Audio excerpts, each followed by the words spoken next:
Niu Kun menarik napas dalam-dalam 2 kali. Ia dikritik atas pekerjaannya oleh seorang pemuda berusia awal 20-an.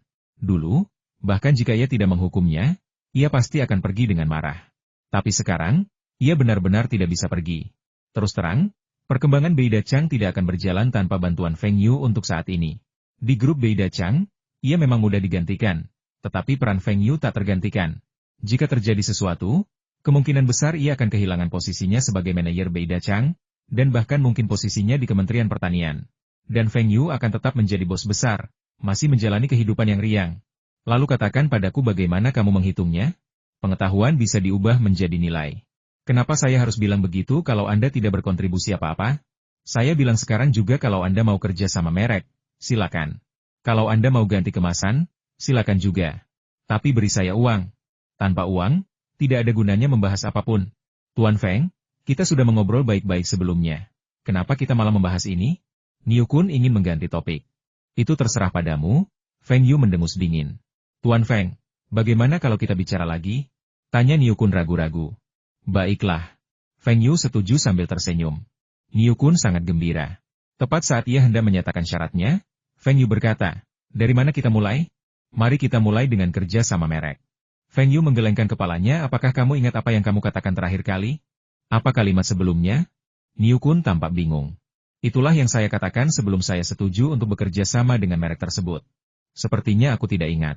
Izinkan saya mengingatkan Anda bahwa Anda bertanya kepada saya tentang kolaborasi merek kita. Ya, izinkan saya bertanya. Bagaimana dengan kolaborasi merek Beida Chang dan perusahaan produk pertanian Taihua kita? Bagaimana pendapatmu? Sebelum Niu Kun bisa menyelesaikannya, Feng Yu menggelengkan kepalanya dan menjawab dengan serius, aku menolak. Niu Kun, apa? Bukankah kamu baru saja setuju? Jadi, ketika kamu bilang kita harus bernegosiasi ulang, maksudmu kamu ingin menolak. Lalu apa gunanya bernegosiasi ulang? Tuan Feng, bukan itu yang Anda katakan tadi. Niu Kun sedikit bingung. Baru saja, dan sekarang adalah sekarang. Orang-orang selalu berubah, bukan? Tuan Feng, katakan saja langsung syarat Anda. Kalau saya bisa menyetujuinya, saya pasti akan menyetujuinya. Oke? Kita juga mempercayakan perusahaan Anda untuk menjual produk Beida Chang ini. Anda tidak ingin penjualannya terlalu buruk, kan? Niu Kun menyerah. Ia benar-benar tidak punya pilihan. Jika negosiasi gagal, dampaknya akan terlalu besar. Feng Yu kemudian menatap Niu Kun dengan penuh kepuasan, dengan ekspresi yang seolah berkata, Tuan Niu, jangan bicara begitu. Kita masih berteman. Kita masih bisa bekerja sama, tapi hanya sesuai instruksiku. Niu Kun, karena kamu bisa berkata begitu, kita jelas bukan teman. Akhirnya, Niu Kun menyetujui persyaratan keras Feng Yu.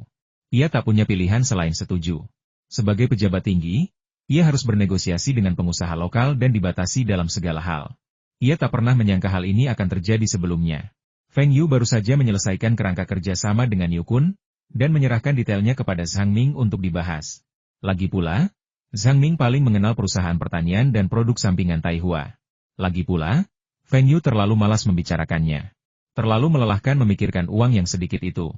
Feng Yu akan segera dapat menghasilkan banyak uang dan mewujudkan banyak idenya. Tetapi sebelum melakukan ini, Feng Yu memiliki satu hal yang sangat penting untuk diselesaikan terlebih dahulu. Baik sekarang maupun di masa mendatang, identitas Hong Kong jauh lebih nyaman daripada identitas Tiongkok daratan, seperti perjalanan bebas visa ke banyak negara. Dan manfaatnya bahkan lebih besar sekarang. Setidaknya selama 5 tahun ke depan, warga Hong Kong akan tetap berada di posisi yang lebih unggul di Tiongkok daratan, menikmati lebih banyak hak istimewa daripada warga Amerika. Yang Feng Yu inginkan sekarang adalah paspor Hong Kong. Tetapi lebih sulit bagi Feng Yu untuk mendapatkan paspor Hong Kong daripada banyak orang sekarang, karena Feng Yu memiliki terlalu banyak aset. Orang lain mungkin tidak tahu pasti, tetapi seseorang di kalangan atas pasti sedang mengawasi Feng Yu. Jika orang kaya seperti Feng Yu berimigrasi ke Hong Kong lalu ke Inggris, itu sama saja dengan arus keluar aset. Dan itu akan menjadi arus keluar aset yang sangat besar, yang jelas tidak ingin dilihat oleh para petinggi. Jika Feng Yu hanyalah seorang jutawan, atau bahkan multijutawan, akan jauh lebih mudah baginya untuk berimigrasi ke Hong Kong, dan negara tidak akan memperhatikan. Imigrasi investasi yang paling sederhana pun sudah cukup, dan prosedurnya pun mudah. Saat ini, Hong Kong sangat terbuka terhadap jenis imigrasi ini, atau banyak negara di dunia juga sangat terbuka terhadap jenis imigrasi ini. Mereka tidak tertarik pada orangnya, melainkan pada uangnya. Hingga kelahiran kembali Feng Yu, banyak negara masih mendorong imigrasi investasi, yang merupakan bentuk terselubung untuk menarik investasi asing. Di kehidupan sebelumnya, Banyak orang Tionghoa kaya yang beremigrasi, yang tentu saja membuat atasan mereka kecewa. Namun, para taipan papan atas, mereka yang dapat memengaruhi ekonomi dan mata pencaharian Tiongkok, tidak diizinkan melakukannya. Atau lebih tepatnya, mereka sama sekali tidak mempertimbangkan untuk beremigrasi. Bagaimanapun, mereka sudah merupakan kelas istimewa di negara asal mereka. Feng Yu sekarang berada dalam posisi yang sangat sulit, dan fokus karirnya di masa depan adalah di Tiongkok. Ia tidak berencana mengubah kewarganegaraannya, tetapi hanya ingin mengubah identitasnya menjadi lebih nyaman. Jadi kali ini Feng Yu datang ke Beijing lagi dan menelepon Direktur Fang lagi, ingin bertemu Zhu Tiewan. Siang hari ketika Feng Yu melihat Zhu Tiewan, dia masih bekerja. Feng Yu sangat menghormati pria yang telah mengabdikan hidupnya untuk negara ini. Kamu bilang ada hal penting yang ingin kamu bicarakan denganku. Ada apa? Zhu Tiewan memijat pangkal hidungnya, tampak lelah. Saya ingin beremigrasi. Apa? Kau ingin beremigrasi? Tidak banyak hal yang bisa mengejutkan Zhu Tiewan, tetapi kata-kata Feng Yu benar-benar mengejutkannya. Menurutnya, Feng Yu menyumbangkan begitu banyak uang, jadi dia pasti sangat patriotik. Dia pernah membahas industri otomotif dengan Feng Yu sebelumnya, dan Feng Yu pernah membahas sesuatu seperti industri nasional. Mengapa dia berpikir untuk beremigrasi sekarang? Apakah dia diperlakukan tidak adil? Seharusnya tidak begitu. Siapa yang mau berurusan dengan bos besar seperti Feng Yu? Apakah ada yang mencoba memanfaatkannya? Mengapa? Zhu Tiewan bertanya dengan serius. Jangan khawatir, aku tidak akan berimigrasi ke Amerika Serikat atau semacamnya. Aku ingin berimigrasi ke Hong Kong. Alasannya sangat sederhana. Aku butuh paspor Hong Kong, paspor yang sangat praktis untuk bepergian. Ini akan sangat memudahkanku. Aku akan ke Amerika Serikat beberapa hari lagi, lalu ke Eropa, Jepang, dan negara-negara lain. Maaf kalau aku terus terang, tapi paspor Tiongkok daratan benar-benar merepotkan, kata Feng Yu dengan tenang. Apakah sesederhana itu? Sesederhana itu. Orang tua dan keluarga saya masih di Tiongkok, jadi kemana lagi saya bisa pergi? Saya hanya tidak ingin ada yang salah paham dan mengira saya sedang mentransfer aset. Padahal, investasi saya di luar negeri tidak kalah besar daripada di Tiongkok. Saya khawatir Anda juga tidak tahu ini. Zhu Tiewan menatap Feng Yu dengan rasa ingin tahu mengapa kamu menceritakan ini padaku. Tidak ada alasan, saya hanya ingin mengatakannya. Meskipun saya sudah berimigrasi ke Hong Kong akan segera menjadi bagian dari Tiongkok lagi, dan saya tetap orang Tiongkok. Bahkan dalam 2 tahun terakhir, saya tidak ingin disangka sebagai orang Hong Kong. Jadi saya ingin meminta bantuan dan memberi saya kartu yang memungkinkan saya tinggal di Tiongkok secara permanen. Banyak negara memiliki kartu semacam ini. Kartu ini hanya menunjukkan bahwa Anda memiliki tempat tinggal tetap dan dilindungi oleh hukum negara tersebut, tetapi bukan berarti Anda adalah warga negara tersebut. Dulu, banyak orang Tionghoa memiliki kartu hijau Amerika, atau kartu serupa dari negara lain, dan banyak orang Tionghoa mengira mereka telah bekerja sama dengan musuh dan dianggap orang asing. Mereka bahkan menjadi anggota Kongres Rakyat Nasional atau anggota Konferensi Konsultatif Politik Rakyat Tiongkok. Namun, mereka tetaplah orang Tionghoa, hanya berstatus penduduk di negara lain. Apa yang sebenarnya diinginkan Feng Yu adalah kewarganegaraan ganda, tetapi ia tahu bahwa Tiongkok tidak mengakui kewarganegaraan ganda, jadi ia mundur selangkah dan meminta kartu hijau Tiongkok. Zhu Tiewan menatap Feng Yu dengan serius. Pemuda ini tenang dan berpengalaman melebihi usianya, yang membuatnya sangat penasaran. Dia juga telah menyelidiki latar belakang keluarga Feng Yu, tetapi sebenarnya itu hanya keluarga biasa, tidak ada yang istimewa, dan bahkan tidak ada koneksi ke luar negeri. Modal awal Feng Yu ternyata berasal dari seekor beruang buta. Hanya seekor beruang buta itulah yang memungkinkan pemuda ini mencapai prestasi luar biasa. Yang lebih mengejutkannya adalah aset Feng Yu yang dilihatnya ternyata tidak semuanya.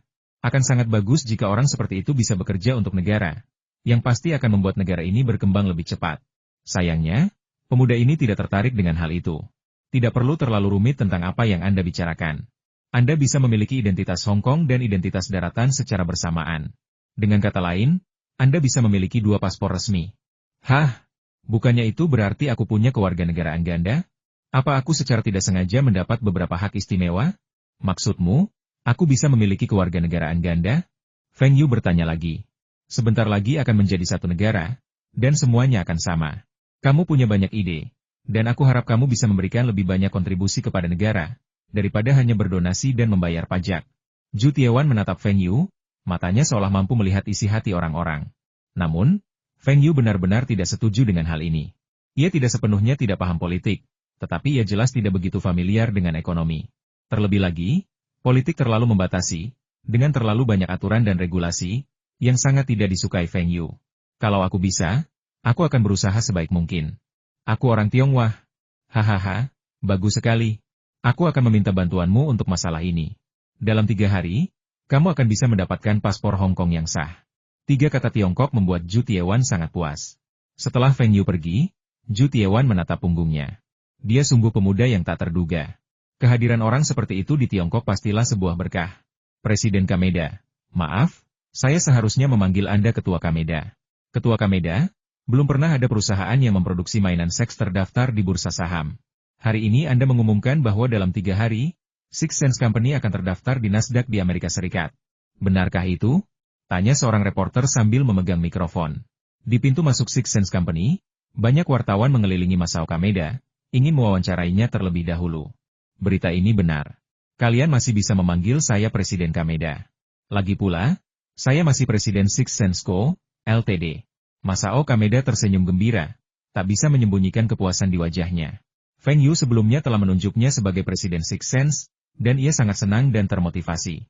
Six Sense tidak hanya merevitalisasi merek Black Dragon sebelumnya, tetapi juga merek Six Sense yang baru dibentuk, dan popularitasnya terus meningkat. Kemudian, ia melihat banyak perusahaan mampu go public, bahkan ada beberapa perusahaan yang di atas kertas tidak menguntungkan, dan setelah go public, nilai pasarnya meroket. Selain itu, go public akan menjadi peluang publisitas yang bagus bagi perusahaan dan mereknya. Lebih lanjut, hal ini akan meningkatkan pendanaan, sehingga perusahaan memiliki lebih banyak dana untuk pengembangan. Oleh karena itu, ia mendiskusikan hal ini dengan Feng Yu dan meminta pendapatnya tentang Go Public Six Sense Company. Tanpa diduga, Feng Yu langsung setuju dan memberinya beberapa saran, seperti tidak terdaftar di Tokyo tetapi di Nasdaq di Amerika Serikat. Meskipun pengajuan pencatatannya melalui banyak liku-liku, akhirnya lolos peninjauan berkat profitabilitasnya yang baik dan laporan keuangan yang indah. Yang tidak disangka Kameda Masao adalah Feng Yu benar-benar mengangkatnya menjadi ketua Six Sense Company.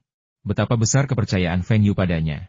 Ia belum pernah melihat, atau bahkan mendengar, seorang pemegang saham mayoritas di Jepang menyerahkan jabatan ketua kepada orang lain. Feng Yu adalah orang pertama yang ia lihat. Dia sangat bersyukur telah bertemu Feng Yu. Jika dia tidak bertemu Feng Yu, dia tidak akan berada di tempatnya sekarang, dan mustahil baginya untuk menghidupkan kembali keluarga Kameda. Meskipun keluarga Kameda hanyalah keluarga kelas bawah di Jepang, tanpa fondasi dan pengaruh politik, keluarga Kameda bukan lagi semut kecil yang bisa diinjak-injak oleh siapapun. Setidaknya di negara mereka, keluarga Kameda sudah menjadi keluarga yang sangat bergengsi. Masao Kameda, yang sering muncul di surat kabar, televisi, dan media lainnya, tak jarang disebut sebagai taipan seks atau bahkan taipan erotis. Ia tak peduli. Ia sudah sangat terkenal dan telah memasuki kelas atas. Ia mengusulkan agar lebih banyak karyawan dapat berlangganan saham asli secara internal, dan Feng Yu menyetujuinya tanpa ragu. Ia bahkan tidak menanyakan detail apapun, tetapi hanya memintanya untuk membuat keputusan sendiri. Betapa beruntungnya dia memiliki bos yang sangat mempercayainya. Presiden Kameda, berapa harga penerbitan Anda? Berapa banyak saham yang akan Anda terbitkan? Tanya seorang reporter bertubuh pendek, memegang mikrofon dan melompat tinggi. Kami berencana menerbitkan 30 juta lembar saham, yang mewakili 30% dari total modal saham, dengan harga penerbitan A10 per lembar saham, jawab Masao Kameda.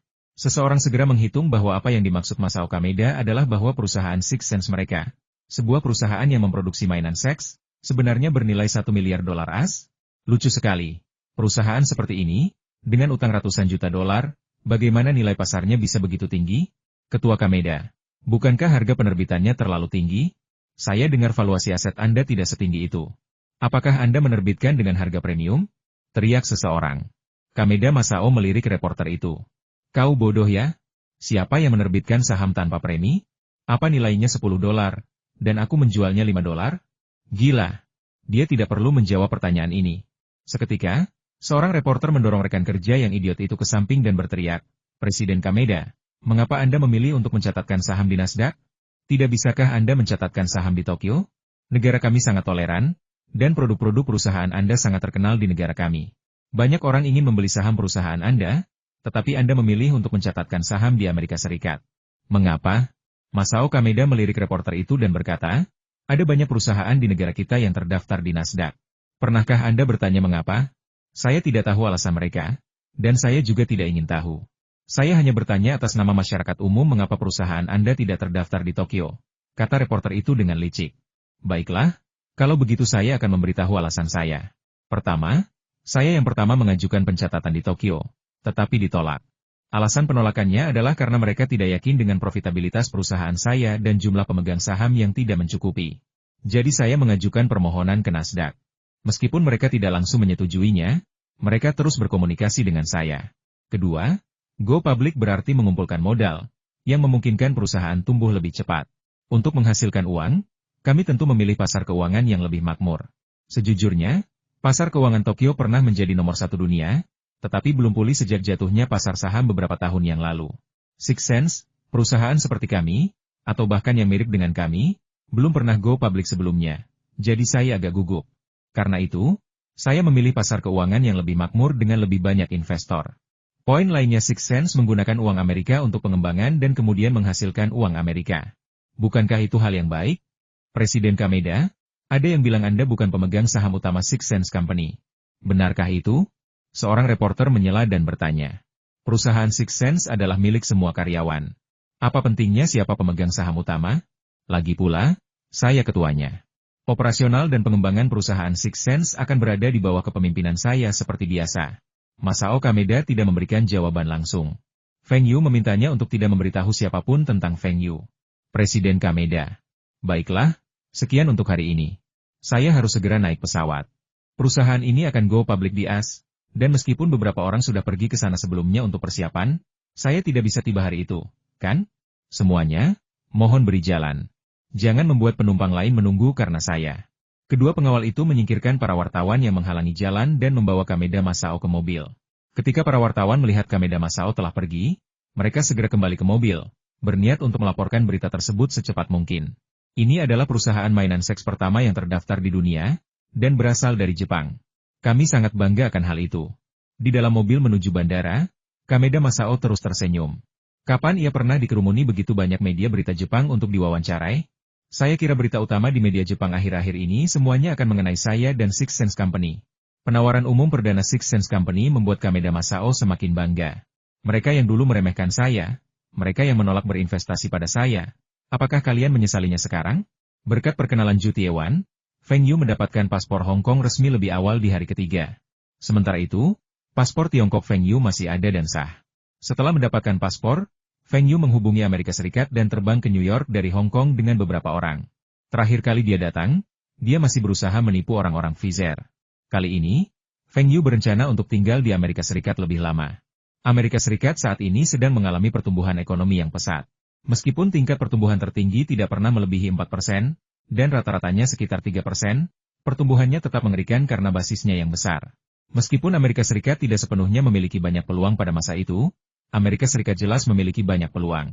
Lebih lanjut, periode ini merupakan periode pertumbuhan pesat bagi industri teknologi tinggi negara tersebut.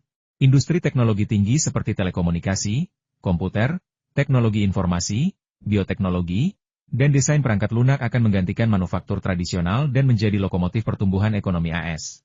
Kali ini, Feng Yu datang dengan fokus pada 3 bidang komputer, perangkat lunak, dan komunikasi.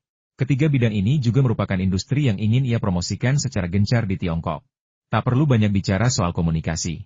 Komunikasi akan bertransisi secara bertahap dari pager ke telepon seluler.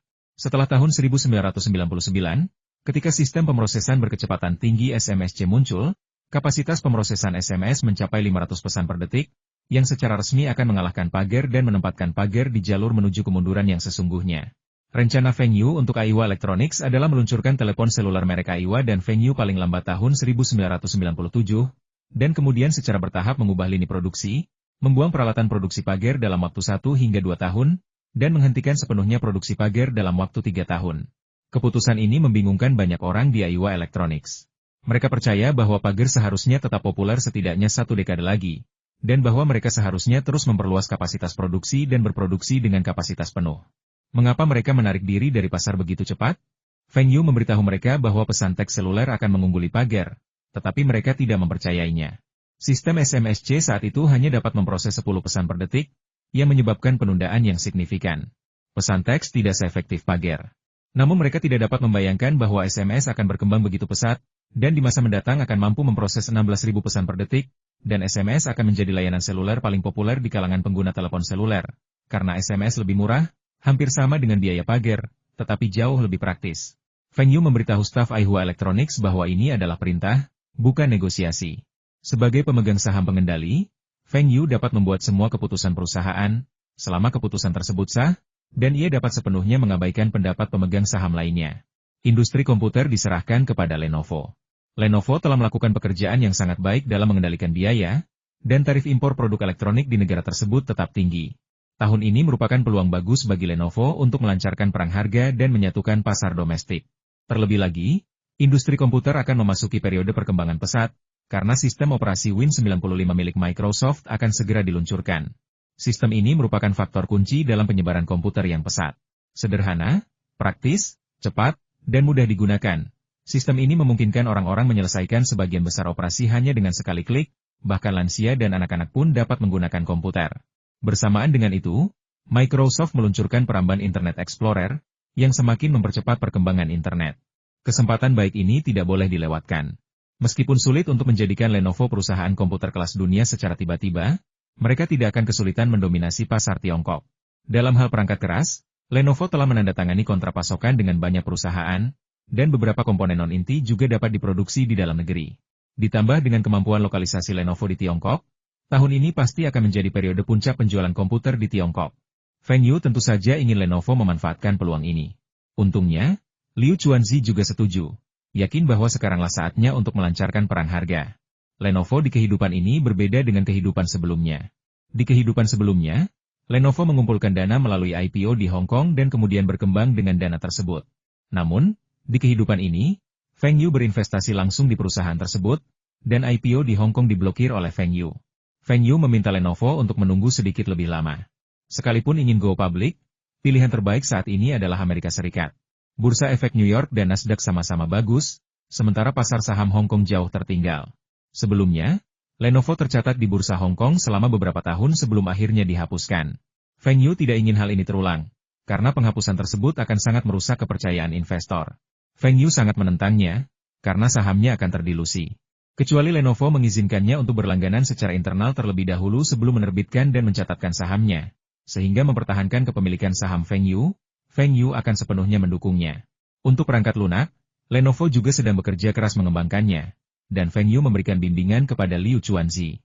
Yinshan, pemimpin industri perangkat lunak domestik di masa lalunya, telah berdiri saat itu, dan terdapat banyak talenta berbakat di sana. Jika Lenovo dapat mengakuisisi Yinshan, ia akan mampu mengembangkan perangkat lunak dan perangkat keras secara paralel, berjalan mantap dengan dua kaki, atau bahkan berlari cepat. Liu Chuanzi sebenarnya mengenal orang-orang dari Yinshan. Mereka sangat terkenal di dunia perangkat lunak Tiongkok, tetapi mereka bukan yang terbaik di negara ini saat itu. Perusahaan domestik terbaik adalah Rising, tetapi modalnya milik negara, sehingga Feng Yu tidak merekomendasikan akuisisi. Liu Chuanzi awalnya ingin menggabungkan Rising ke Yinshan, tetapi Feng Yu menghentikannya. Rising memang perusahaan yang bagus, tetapi setelah merger dengan Lenovo, reformasi kepemilikan saham Lenovo akan segera gagal. Latar belakang Rising terlalu kuat, begitu kuatnya hingga bisa menelan Lenovo. Silver Mountain lebih baik. Teknologinya kuat dan latar belakangnya tidak terlalu luas, sehingga lebih mudah diakuisisi. Selain itu, Silver Mountain selalu menjadi pemimpin dunia dalam lokalisasi Tiongkok. Dari segi sistem, sudah pasti tidak ada yang bisa menyaingi Microsoft saat ini. Feng Yu tidak menyangka ia bisa langsung mengembangkan sistem operasi yang lebih baik daripada Win95 setelah menghabiskan banyak uang. Namun, sangat penting untuk melokalkan Win95 ke dalam bahasa Mandarin. Saat ini, Microsoft tidak menyediakan versi lain dari sistem operasi ini, hanya versi bahasa Inggris. Jika versi bahasa Inggrisnya, akan sangat merepotkan untuk mempromosikannya di Tiongkok. Feng Yu ingat bahwa lokalisasi sistem Microsoft versi Tiongkok di kehidupan sebelumnya juga dilakukan oleh Yinshan. Namun kemudian, Yinshan langsung membobol sistem Microsoft dan mempromosikannya secara gratis. Sistem tersebut akhirnya digugat oleh Microsoft. Setelah kalah dalam kasus ini, banyak orang yang berganti pekerjaan atau keluar untuk memulai bisnis sendiri. Namun, Yinshan mengambil pendekatan berbeda dan memulai dengan sistem telepon seluler, dan mendirikan dummy phone. Bos Yinshan, Lei Jun, sekali lagi menjadi selebritas. Feng Yu berencana untuk meniru tren perkembangan yang matang di Amerika Serikat di Tiongkok. Lebih lanjut, ia ingin melakukan yang lebih baik daripada Amerika Serikat, dengan mengizinkan perusahaan Tiongkok untuk mengakuisisi perusahaan Amerika. Misalnya, di bidang-bidang seperti peramban web dan forum, ia ingin mengambil langkah lebih maju. Sekarang, dia ada di sini hanya untuk bertugas sebagai garda terdepan. Nasdaq adalah lembaga perdagangan sekuritas keuangan yang berlokasi di New York, tetapi berbeda dengan Bursa Efek New York. Perbedaan terbesarnya adalah Nasdaq menggunakan perdagangan elektronik, sementara Bursa Efek New York menggunakan sistem perdagangan pialang. Nasdaq awalnya merupakan platform bagi usaha kecil untuk mendapatkan pembiayaan non-tercatat, mengumpulkan dan menerbitkan kuotasi dari para pedagang efek untuk saham-saham non-tercatat yang diperdagangkan di bursa. Nasdaq juga merupakan pasar saham pertama di dunia yang mengadopsi perdagangan elektronik dan terbuka untuk dunia. Laju pertumbuhan Nasdaq telah mengejutkan dunia. Metode perdagangan bebas mereka menghilangkan kebutuhan akan pialang sekuritas khusus, sehingga banyak orang percaya bahwa Nasdaq bukanlah bursa saham sungguhan, melainkan pasar virtual. Tetapi Nasdaq inilah yang akan menempati setengah dari perdagangan sekuritas as di masa depan, dan indeks Nasdaq juga merupakan salah satu indikator penting untuk mengukur pasar saham. Perlu disebutkan bahwa Microsoft dan Apple keduanya terdaftar di Nasdaq. Tentu saja, Bursa Efek New York sekarang juga dapat melakukan transaksi melalui internet dan telepon, tetapi masih belum senyaman Nasdaq. Kali ini, Sixth Sense memilih Nasdaq sebagai platform pencatatannya karena persyaratan pencatatan Nasdaq adalah yang terendah di antara semua bursa utama, jauh lebih rendah daripada Bursa Efek New York, Bursa Efek Tokyo, Bursa Efek London, dan Bursa Efek Hong Kong. Persyaratan pencatatan Nasdaq adalah aset berwujud bersih melebihi 6 juta. Laba sebelum pajak melebihi 1 juta pada tahun sebelumnya, lebih dari 1,1 juta saham beredar, lebih dari 3 pembuat pasar, harga minimum 5 per saham, dan lebih dari 400 pemegang saham bulat. Bursa umum akan memeriksa pendapatan sebelum pajak dari 3 tahun sebelumnya. Nilai pasar saham yang dimiliki publik, jumlah pemegang saham integer harus lebih dari 2.000, aset berwujud bersih harus lebih dari 18 juta dolar AS, DLL. Kondisi Nasdaq yang menguntungkan telah mendorong banyak perusahaan untuk melantai di bursa, mayoritas merupakan usaha kecil dan menengah serta perusahaan yang sedang berkembang, sehingga memungkinkan usaha kecil ini untuk mencapai tujuan pembiayaan mereka dengan cepat. Dalam beberapa hal, Nasdaq agak mirip dengan Chinex versi Tiongkok sebelumnya. Perusahaan Sixth Sense memenuhi semua persyaratan dalam hal aset, pajak, DLL, tetapi jumlah pemegang sahamnya tidak mencukupi. Karena perusahaan Sixth Sense hanya memiliki beberapa ratus karyawan kontrak seumur hidup, jumlah pemegang sahamnya pun tidak terlalu banyak. Semua perusahaan Jepang memiliki jenis karyawan kontrak seumur hidup ini, tetapi kontrak ini umumnya hanya tersedia untuk karyawan Jepang, dan karyawan asing jarang mendapatkannya. Jenis kontrak ini sangat umum di perusahaan-perusahaan besar Jepang. Kecuali jika terjadi kesalahan besar atau kejahatan, pada dasarnya Anda dapat bekerja di perusahaan ini seumur hidup. Mereka juga akan menaikkan gaji karyawan tersebut sesuai dengan masa kerja mereka. Beberapa perusahaan, seperti Panasonic, memiliki keuntungan lain, yaitu jika karyawan tersebut lajang. Setelah menikah, istri karyawan laki-laki tersebut akan diminta untuk mengundurkan diri dan mengurus keluarga penuh waktu di rumah. Pada saat yang sama, gaji karyawan laki-laki akan naik sekitar 50%, atau bahkan 2 kali lipat, berdasarkan tingkat gaji wanita sebelum menikah. Di Jepang, dalam keadaan normal, gaji karyawan perempuan dengan posisi yang sama hanya sekitar setengah dari gaji karyawan laki-laki. Perusahaan-perusahaan Jepang relatif manusiawi dalam hal ini, tetapi mereka memprioritaskan perlindungan kepentingan karyawan mereka sendiri. Sixth Sense memiliki lebih dari 5.000 karyawan, tetapi hanya beberapa ratus yang memiliki kontrak seumur hidup. Sisanya berbasis di Eropa, Amerika, dan wilayah Asia lainnya, dan bahkan tidak bekerja di Jepang. Demi keuntungan, Kameda Masao tidak akan menawarkan kontrak yang sama kepada orang-orang ini. Apabila suatu perusahaan mengalami kecelakaan atau kondisi usahanya sedang buruk dan perlu melakukan pemutusan hubungan kerja, maka yang dilakukan adalah PHK terhadap pekerja kontrak biasa saja, karena besaran santunan yang diberikan akan jauh lebih kecil sesuai dengan masa kontrak. Tentu saja, Masao Kameda tidak akan memberitahu media tentang hal ini. Jika ia melakukannya, media akan bertanya, apakah itu berarti karyawan yang tidak terikat kontrak seumur hidup tidak dapat berlangganan saham Sixth Sense secara internal? Tentu saja bisa. Misalnya, manajer tingkat menengah ke atas di beberapa pasar luar negeri dapat berlangganan saham Sixth Sense secara internal. Namun, tidak seperti kantor pusat di Jepang, di mana seorang satpam dengan kontrak seumur hidup dapat berlangganan saham Sixth Sense. Feng Yu awalnya mengeluhkan hal ini. Karena kita semua karyawan Sixth Sense, kita bisa mengatur periode kerja. Dengan begini, lebih banyak orang akan membeli saham Sixth Sense, yang akan meningkatkan kohesi, bukan? Namun, Kameda menjelaskan bahwa karyawan Sixth Sense di luar negeri sebagian besar adalah tenaga penjualan. Seperti yang kita ketahui, tenaga penjualan memiliki tingkat pergantian karyawan yang tinggi. Mereka tidak bisa begitu saja menawarkan kontrak jangka panjang hanya berdasarkan kinerja baik mereka selama 2 tahun. Tenaga penjualan Sixth Sense ditawari kontrak jangka pendek, kecuali jika mereka mencapai status medali emas, yang memungkinkan mereka mendapatkan posisi manajemen dan membeli saham perusahaan. Feng Yu tidak punya cara untuk membantah hal ini. Ia jauh kurang familiar dengan Sixth Sense Company dibandingkan Masao Kameda. Bahkan dalam hal manajemen perusahaan, ia jauh lebih buruk daripada Masao Kameda. Dia tidak menggunakan posisinya sebagai pemegang saham utama untuk menekan Masao Kameda, melainkan hanya menuruti perintah Masao Kameda. Bagaimanapun, Sejak Masao Kameda mengambil alih manajemen Six Sense Company, kecepatan perkembangannya jauh melampaui ekspektasi Feng Yu. Tanpa disadari, Six Sense telah berkembang menjadi raksasa mainan seks kelas dunia, di mana boneka tiup, pakaian dalam seksi, mainan masturbasi, dan kondom merupakan sumber keuntungan terbesar perusahaan. Di antara keempat jenis barang ini, boneka tiup dan pakaian dalam seksi telah tumbuh menjadi nomor satu dunia dalam hal pangsa pasar dan penjualan, dan telah memegang teguh posisi teratas di pasar Asia, Eropa, dan Amerika. Sedangkan untuk dua industri pilar perusahaan lainnya, penjualan pasar juga meningkat secara bertahap berkat popularitas Six Sense Company. Meskipun masih terdapat kesenjangan yang besar antara mereka dan pemimpin dunia, kesenjangan tersebut terus menyempit. Seiring industri erotis Jepang terus meningkatkan produksinya ke pasar Amerika dan Eropa, Masao Kameda yakin penjualan alat masturbasi akan meningkat secara bertahap. Dalam hal ini, desain Jepang mereka memimpin dunia. Kondom menjadi pendorong keuntungan baru bagi Six Sense. Meskipun penjualannya kuat sejak peluncurannya, kondom belum mencapai nomor satu di Jepang, apalagi di Asia atau dunia. Saat itu, Okamoto adalah merek kondom teratas di Jepang, jauh melampaui Six Sense. Dengan pembiayaan dari IPO ini, Masao Kameda juga berencana untuk menginvestasikan dana tersebut dalam penelitian dan pengembangan kondom. Pertama mengalahkan Okamoto di Tiongkok, kemudian mendominasi Asia dan dunia. Feng Yu tidak terlalu optimis dengan ambisi Kameda Masao. Ia bahkan ragu apakah ia bisa mengalahkan Okamoto, apalagi banyaknya perusahaan besar di dunia. Namun, Feng Yu setuju bahwa pasar kondom akan terus berkembang. Perluasan skala dan peningkatan investasi litbang masih diperlukan setelah pendanaan. Jika Feng Yu tidak mengambil keuntungan Six Sense beberapa kali, pembiayaannya tidak perlu sebesar ini. Mengenai daftar ini, Feng Yu dan Masao Kameda sama-sama penuh percaya diri, karena pembuat pasar yang mereka temukan semuanya adalah pembuat pasar keuangan teratas di dunia. Meskipun Nasdaq hanya membutuhkan 3 pembuat pasar, Feng Yu masih menemukan beberapa pembuat pasar lagi. Semakin banyak pembuat pasar, semakin mudah membentuk mekanisme penawaran.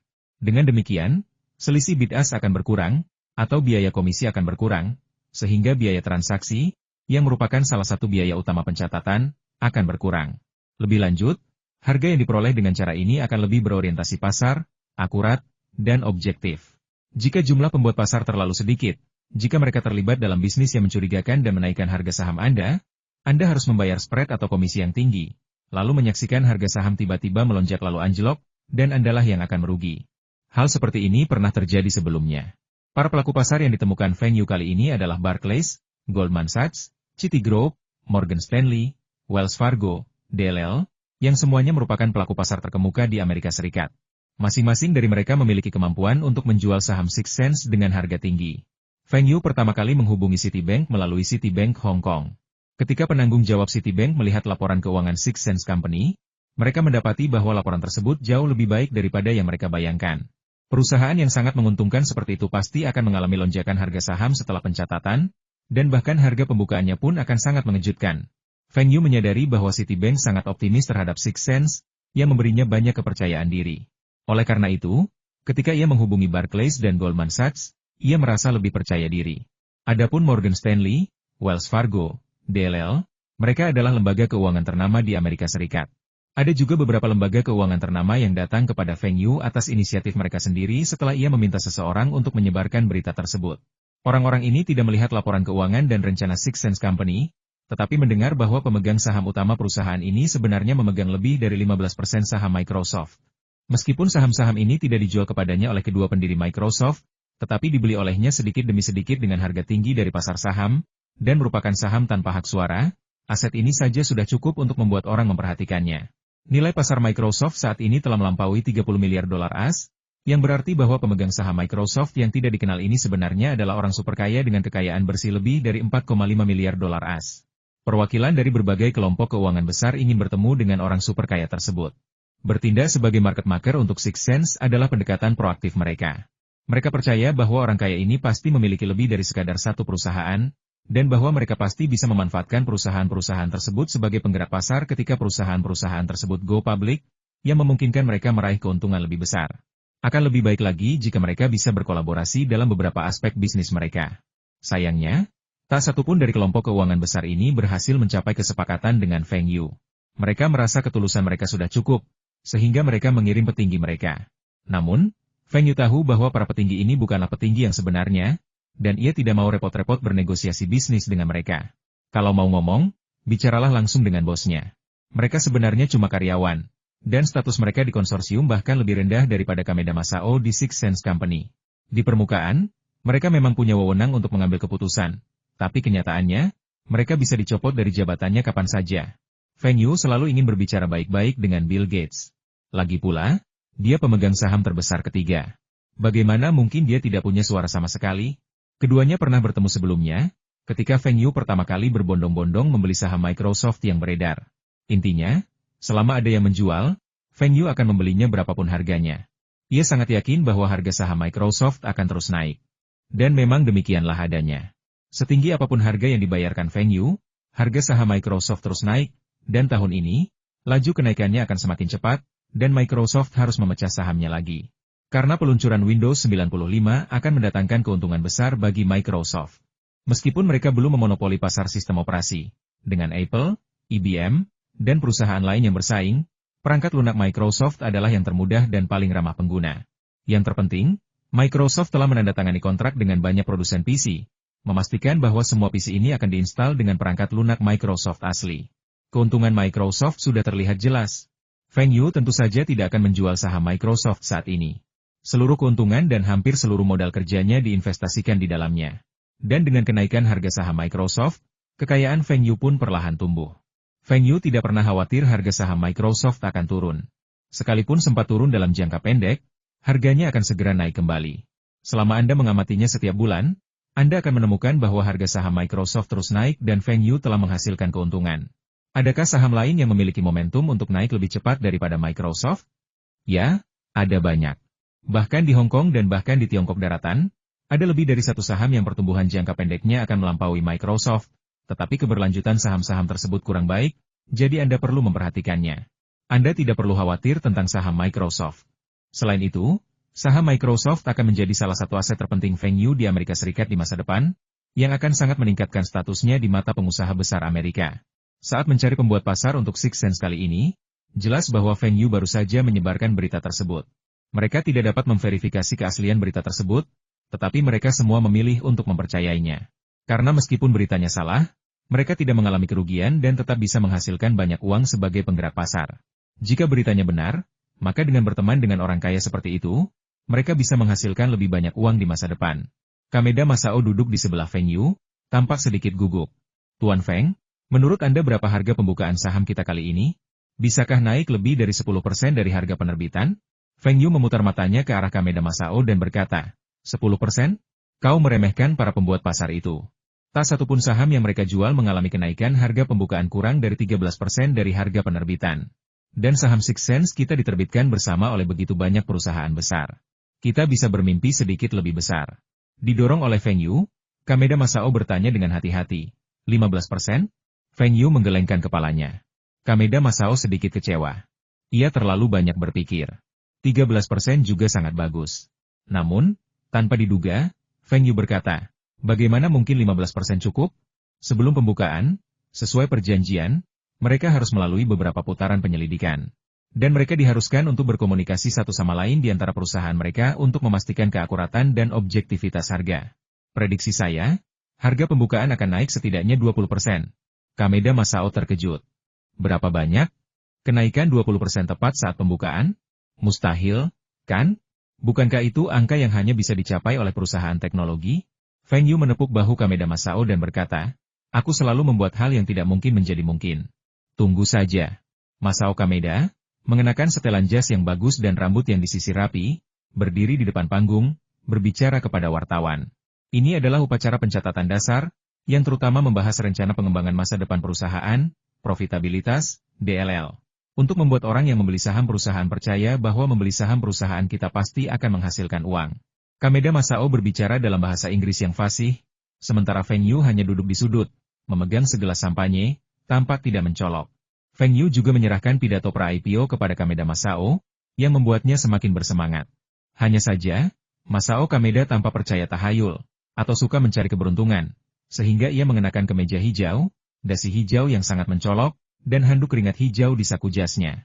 Banyak reporter di bawah ini tidak hanya mengenakan dasi hijau, tetapi beberapa juga mengenakan topi hijau. Feng Yu tampak bimbang. Lagi pula, tidak ada warna hijau di tubuhnya. Tentu saja, Mereka juga tidak memakai warna merah tabu. Di pasar saham as, hijau menunjukkan peningkatan dan merah menunjukkan penurunan, yang konon memiliki arti yang sama dengan lampu lalu lintas. Feng Yu tidak menyangka orang-orang di sini juga menyukai warna keberuntungan. Masao Kameda bahkan dengan terus terang mengatakan bahwa hijau adalah warna keberuntungannya. Feng Yu tidak setuju. Namun, di kehidupan sebelumnya, ketika Feng Yu berada di Tiongkok, ia pernah melihat para eksekutif perusahaan mengenakan jas merah, dasi merah, bahkan kemeja dan sepatu merah sebelum sahamnya melantai di bursa. Kaos kaki merah dan pakaian dalam merah adalah standar. Feng Yu tidak tahu apa yang dipikirkan orang lain, tetapi ia merasa pusing melihat mereka. Menurut Feng Yu, naik atau tidaknya harga saham tidak ada hubungannya dengan warna pakaian yang Anda kenakan. Yang penting adalah apakah laporan keuangan Anda baik dan apakah ada cukup kabar baik. Dan semeriah apapun warna Anda, jika perusahaan atau industri tersebut tidak berkinerja baik, pasti akan jatuh setelah go public, bukan? Beberapa saham bahkan dihapus dari pencatatan. Masao Kameda adalah pembicara yang baik. Ia mempersiapkan pidato hari ini dengan sangat baik, dan ia juga menyelipkan beberapa lelucon lucu di dalamnya. Suasana keseluruhan pidatonya sangat baik. Setelah Masao Kameda menyelesaikan pidatonya, ia diundang oleh pasar Nasdaq untuk membunyikan bel pembukaan hari ini. Mulai tahun ini, Bursa Efek New York mulai mengundang tamu istimewa untuk membunyikan bel pada pembukaan hari itu, sebuah langkah yang juga diadopsi oleh Nasdaq. Sebelumnya, para pembunyi bel biasanya adalah manajer bursa, dan tidak ada makna khusus di balik pembunyian tersebut. Ketika tamu istimewa membunyikan bel, stasiun TV akan melaporkannya, yang juga merupakan bentuk publisitas. Sejak saat itu, pada dasarnya banyak petinggi perusahaan yang bangga membunyikan bel. Apa itu tamu istimewa? Mereka adalah perwakilan perusahaan besar yang go public di hari yang sama, biasanya ketua atau perwakilan hukum perusahaan. Hari ini, tugas membunyikan lonceng Nasdaq diserahkan kepada Masao Kameda dari Sixth Sense. Seperti biasa, Feng Yu tetap diam, berusaha menghindari liputan media. Berdiri di depan lonceng, Kameda Masao merasa bahwa ini adalah pencapaian terbesar dalam hidupnya, sebuah kehormatan yang tak tertandingi. Lihatlah para penabuh lonceng yang telah menabuh lonceng sebelumnya. Siapa di antara mereka yang bukan orang kaya sekarang? Dan dia akan meneruskan mitos ini dan menjadi objek yang patut ditiru di mata orang berikutnya. Ketika bel berbunyi, Feng Yu tak kuasa menahan kegembiraannya. Ini adalah perusahaan pertama yang go public dalam hidupnya, bukan? Perusahaan pertama yang go public dalam 2 masa hidupnya. Ia tidak boleh mengecewakannya. Masao Kameda menggenggam palu itu erat-erat dan enggan melepaskannya. Saat itu, waktu seakan berhenti. Masao Kameda terbangun oleh tepuk tangan. Seseorang mengambil palunya. Masao Kameda menarik napas dalam-dalam dan menunggu harga pembukaan dirilis. Bunyi lonceng hanya menandakan bahwa pasar saham buka untuk hari itu, bukan berarti perdagangan akan segera dimulai. Penundaan yang umum terjadi adalah sekitar 15 menit. Namun, ketika saham beberapa perusahaan besar tercatat, penundaannya akan lebih besar lagi, dan beberapa bahkan mungkin tertunda lebih dari 1 jam. Apa yang mereka lakukan selama ini? Para pelaku pasar sedang berkonsultasi satu sama lain untuk melihat siapa yang memiliki harga tertinggi dan paling masuk akal. Setelah konsultasi dan negosiasi berulang kali, mereka dapat menentukan harga pembukaan akhir. Sebagai perusahaan mainan seks pertama yang tercatat di bursa, Sixth Sense telah menarik banyak minat. Fakta bahwa para pelaku pasar yang ditemukan Feng Yu semuanya merupakan perusahaan papan atas membuat banyak orang semakin tertarik. Umumnya, ketika suatu perusahaan go public, semua orang akan membandingkannya dengan harga saham perusahaan dalam industri yang sama dan berukuran sama untuk mengukur harga saham perusahaan tersebut. Tapi tidak ada yang bisa dibandingkan dengan Sixth Sense. Belum ada perusahaan seperti itu yang terdaftar sebelumnya, bahkan yang serupa sekalipun. Jadi bagaimana kita bisa membandingkannya? Setiap orang hanya dapat mempertimbangkan kinerja, profitabilitas masa depan, dan sebagainya. Tentu saja, merek pembuat pasar juga memiliki dampak yang sangat besar.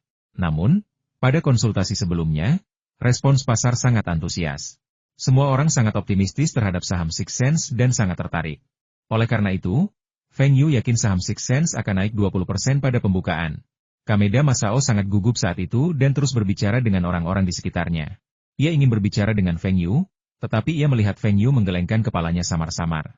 Dia tahu Feng Yu tidak suka tampil di depan kamera, jadi dia tidak mendekat. Dia hanya terus mengatakan ini kepada orang-orang di sebelahnya untuk meredakan ketegangan di hatinya. Meskipun Feng Yu menyuruhnya untuk tetap tenang dan tidak khawatir, fakta bahwa harga pembukaan belum dirilis pada saat ini masih membuatnya sangat cemas. Buffett menghubungi orang-orang dari Goldman Sachs, yang selama ini memiliki hubungan baik dengannya. Ia mengatakan ingin membeli semua saham Sixth Sense yang dijual oleh Goldman Sachs. Siapa Buffett? Dewa saham. Dia bilang akan membeli semuanya, yang berarti saham Sixth Sense pasti akan naik. Buffett menghindari berinvestasi pada saham-saham tertentu, termasuk saham-saham dengan keuntungan yang sangat tinggi. Orang-orang mungkin bertanya-tanya, keuntungan setinggi itu berarti dividen akhir tahun yang besar. Jadi mengapa Anda tidak membelinya? Jawaban Buffett adalah bahwa keuntungan yang tinggi pasti akan mengundang munculnya pesaing baru. Dan jika Anda tidak siap, Anda berisiko kehilangan pangsa pasar dari pesaing yang mungkin akan menjual saham Anda lebih rendah dengan menawarkan harga yang lebih rendah. Sekarang, laporan keuangan Anda hanya terlihat bagus jika laba Anda tinggi. Begitu laba turun, laporan keuangan seringkali akan sangat buruk. Buffett tidak membeli saham berisiko tinggi, saham yang dicurigai monopoli, atau saham teknologi. Faktanya, saham favorit Buffett adalah saham industri, dan ia membangun posisi yang besar, hingga akhirnya menjadi pemegang saham dan memasuki level pengambilan keputusan manajemen. Keengganan terbesar Buffett adalah saham teknologi. Dengan alasan ia tidak memahami perkembangan teknologi perusahaan-perusahaan ini, calon pesaing mereka, atau cara menilai mereka. Mungkin saham teknologi terakhir yang dibeli Buffett adalah IBM. Dan saat itulah inovasi IBM tertinggal, sesuatu yang membingungkan banyak orang. Hari ini, Buffett akan membeli saham Sixth Sense. Setelah berita ini dirilis oleh Goldman Sachs, kepercayaan semua orang langsung meningkat. Namun, hal ini juga menyebabkan harga pembukaan Sixth Sense masih belum pasti karena harganya terus naik. Baru 1 jam 10 menit kemudian harga pembukaan saham Sixth Sense akhirnya keluar. 14,86. Harga pembukaannya 48,6% lebih tinggi dari harga penerbitan. Harga ini membuat Kameda Masao sangat gembira dan Feng Yu sangat terkejut. Mereka tidak menyangka harga pembukaannya akan setinggi ini. Tentu saja, 2 hari kemudian ada saham lain yang bahkan lebih kuat, dan harganya langsung berlipat ganda begitu dibuka. Saham itu hanyalah perusahaan yang memproduksi peramban internet. Namun, karena Amerika Serikat memiliki rencana jalan raya informasi pada saat itu, nilai pasar semua industri terkait, terutama perusahaan internet, melonjak. Harga saham Microsoft telah meningkat, dan perusahaan tersebut juga diuntungkan oleh rencana ini. Proyek Jalan Tol Informasi Super adalah kanal informasi berkecepatan tinggi yang menghubungkan dunia. Proyek ini terutama terdiri dari 4 titik jaringan komunikasi yang terdiri dari kabel serat optik, komputer pribadi dan server besar, perangkat lunak komputer dan sistem pemrosesan lainnya, serta sumber daya informasi yang masif dan kaya. Selama saham-saham tersebut terkait dengan salah satu dari keempat kategori tersebut, harga sahamnya akan mulai meroket dengan cepat mulai tahun 1993. Pada periode inilah Bill Gates menjadi miliarder. Singkatnya, inilah arti membangun internet global. Awalnya, ini hanyalah gagasan as. Tetapi Clinton kemudian menyadari bahwa usulan ini bagus dan dapat meningkatkan efisiensi dan produktivitas ekonomi secara signifikan. Lebih penting lagi, gagasan ini dapat menyebarkan ideologi as tentang kebebasan dan demokrasi ke lebih banyak negara, mencuci otak rakyat negara lain, dan mengonsolidasikan posisi dominan as dalam ranah ideologi dan kekuatan wacana global. Orang yang mengusulkan gagasan ini dicalonkan sebagai wakil presiden oleh Clinton, dan rencana ini menjadi rancangan undang-undang, yang memang menyebabkan pesatnya perkembangan industri ini. Tentu saja, gelembung ekonomi besar terbentuk kemudian, tetapi kami tidak akan membahasnya untuk saat ini. Dapat dikatakan bahwa dalam 2 tahun terakhir, harga pembukaan semua saham terkait jenis ini setelah pencatatan cukup mengejutkan. Tentu saja, banyak di antaranya yang jatuh setelahnya. Namun, Sixth Sense, perusahaan yang tidak memiliki analogi dengan perusahaan publik manapun dan tidak ada hubungannya dengan teknologi informasi, justru mengalami kenaikan harga pembukaan sebesar 48,6%. Hal ini sungguh mengejutkan semua orang. Bulan lalu, beberapa perusahaan melantai di bursa, tetapi harga pembukaannya lebih rendah daripada harga penawaran. Perbandingan ini semakin menunjukkan ekspektasi dan kepercayaan investor terhadap Sixth Sense. Kameda Masao berpikir, hasilkan banyak uang. Semakin tinggi harga saham, semakin tinggi kapitalisasi pasar Sixth Sense, dan semakin banyak uang yang akan ia dan perusahaan hasilkan. Dilihat dari momentum kenaikan ini, harga saham Sixth Sense pasti akan naik 2 kali lipat bulan ini, dan bahkan mungkin meningkat beberapa kali lipat pada akhir tahun. Saham yang dimilikinya di perusahaan juga akan meningkat tajam, dan kekayaan bersihnya akan meningkat berkali-kali lipat. Ia akan resmi menjadi orang kaya dengan kekayaan bersih lebih dari 200 juta dolar AS, dan ia juga akan mengelola perusahaan besar dengan nilai pasar lebih dari 2 miliar dolar AS. Bukan, ini perusahaan mainan seks nomor 1 di dunia. Selanjutnya, ia akan memiliki uang untuk membuka pabrik, toko, dan beriklan baru, dan kemudian melanjutkan ekspansinya. Ia akan menjadi taipan mainan seks paling terkenal di dunia, melampaui bos PIBY, dan ia juga memiliki uang untuk diinvestasikan di majalah erotis, film dewasa, dan bahkan saluran TV dewasa. Industri-industri terkait inilah yang ia optimistis dan dapat mendatangkan lebih banyak keuntungan bagi Sixth Sense Company. Sekarang dia sangat perlu berbagi kegembiraannya dengan seseorang, dan orang pertama yang ingin dicarinya, tentu saja, Feng Yu. Tidak seperti Masao Kameda dan karyawan Sixth Sense Company lainnya, Yang semuanya bersemangat, Feng Yu tampak tertekan saat ini. Dia merasa tertekan dan patah hati karena telah menderita kerugian besar. Harga pembukaannya sangat tinggi dan harga sahamnya melonjak. Jadi mengapa Feng Yu mengira dia telah kehilangan uang? Feng Yu kini sangat menyesal karena tidak mempertimbangkan semuanya dengan matang saat pertama kali mendaftarkan perusahaannya. Ia juga tidak menyangka Six Sense akan sepopuler ini setelah terdaftar di Nasdaq. Kalau mereka tahu itu, harga penerbitan seharusnya ditetapkan lebih tinggi. Melihat situasi saat ini, bahkan jika harga penerbitan ditetapkan 15, tidak akan ada kekhawatiran tidak bisa menjualnya. Lihat, harga saham terus naik segera setelah dibuka. Ia dan Masao Kameda juga berkonsultasi dengan sejumlah profesional, dan hasil yang mereka dapatkan hanya 8 hingga 9 dolar AS. Jika Feng Yu tidak bersikeras, harga penerbitan pasti akan lebih rendah dari 10 dolar AS. Tetapi Feng Yu tidak menyangka harga pembukaannya akan begitu tinggi. Sekalipun harga penerbitannya masih ditetapkan 10 dolar AS, dia tidak akan menerbitkan saham sebanyak itu. Menerbitkan lebih sedikit saja sudah cukup. 25% saja sudah cukup. Mengapa dia menerbitkan 30%? Meskipun Six Sense Company meminjam banyak uang untuk membangun pabrik, membuka cabang dan toko di Eropa dan Amerika Serikat, yang membuat perusahaan terbebani dengan banyak utang, utang-utang tersebut sama sekali tidak menjadi masalah. Meskipun utangnya agak tinggi, obligasi tersebut dapat diterbitkan dalam 2 tahap. Setelah 1 tahap penerbitan, jika harganya bagus, beberapa saham tambahan dapat diterbitkan dengan harga tinggi. Dengan cara ini, lebih banyak dana dapat terkumpul. Banyak perusahaan telah mengalami hal serupa. Awalnya, jumlah saham yang diterbitkan tidak banyak, tetapi seiring kenaikan harga saham dan perusahaan menghadapi tekanan keuangan, penerbitan tambahan kedua atau bahkan ketiga akan dilakukan. Dan setiap kali penerbitan tambahan terjadi, pemegang saham internal dapat berlangganan dengan harga rendah, yang setara dengan membayar dividen kepada pemegang saham secara terselubung. Dana yang terkumpul dengan menerbitkan saham dalam jumlah yang sama dengan cara ini jauh lebih besar daripada penerbitan 1 kali. Awalnya, menerbitkan saham dalam jumlah yang sama bisa menghasilkan lebih banyak uang. Tetapi sekarang, uang ini telah diperoleh oleh para investor yang membeli Six Sense Company. Bagaimana mungkin Feng Yu tidak merasa tertekan? Di kehidupan sebelumnya, Feng Yu tidak pernah memperhatikan perusahaan seperti ini, dan memang tidak ada perusahaan lain yang bisa dibandingkan dengannya. Dia benar-benar membuat kesalahan serius. Mungkin bagi banyak orang, keputusan ini bukanlah sebuah kesalahan. Tetapi bagi Feng Yu, ini adalah kesalahan serius karena memungkinkan orang lain mendapatkan lebih banyak uang darinya. Tuan Feng, harga saham perusahaan Six Sense kita melonjak, dan mencapai hasil yang sangat baik pada pembukaannya. Mengapa Anda tidak senang? Masao Kameda sedikit bingung. Semua orang yang datang ke perusahaan kali ini bersemangat seolah-olah mereka akan gila. Tetapi Tuan Feng memasang wajah sedih. Ini tidak benar. Komisi yang dibayarkan perusahaan kepada pembuat pasar sangat rendah, dan mereka menjual dengan harga yang sangat bagus, jadi kami menghasilkan banyak uang. Jika kami membayar selisihnya, kami harus membayar lebih banyak lagi. Bagaimanapun, pencatatan ini merupakan kesuksesan besar, dan perusahaan akan dapat berkembang lebih baik. Mengikuti momentum pencatatan ini, pasti akan lebih mudah untuk berbisnis di masa mendatang. Mengapa Tuan Feng masih belum puas? Feng Yu terus bergumam tentang berapa banyak kerugian yang telah dialaminya. Dan baru ketika Kameda Masao bertanya kepadanya, dia mendongak coba pikirkan, jika kita menerbitkan lebih sedikit saham kali ini dan menetapkan harga penerbitan lebih tinggi, berapa banyak lagi uang yang bisa kita kumpulkan? Sekalipun Anda tidak bahagia, Anda tidak bisa membiarkan orang lain terlalu sombong. Setelah mendengar kata-kata Feng Yu, Kameda Masao tak bisa lagi merasa senang. Kita rugi besar dalam IPO ini. Setelah Six Sense melantai di bursa, perusahaan tersebut menjadi topik hangat. Lagi pula, Six Sense adalah perusahaan publik pertama di dunia yang berspesialisasi dalam mainan seks, yang menarik liputan media yang luas. Hal ini juga memberi Six Sense periode publisitas gratis. Seiring dengan kenaikan harga saham, penjualannya pun semakin meningkat. Perusahaan Six Sense memiliki rasio utang yang tinggi karena jumlah pinjaman yang besar.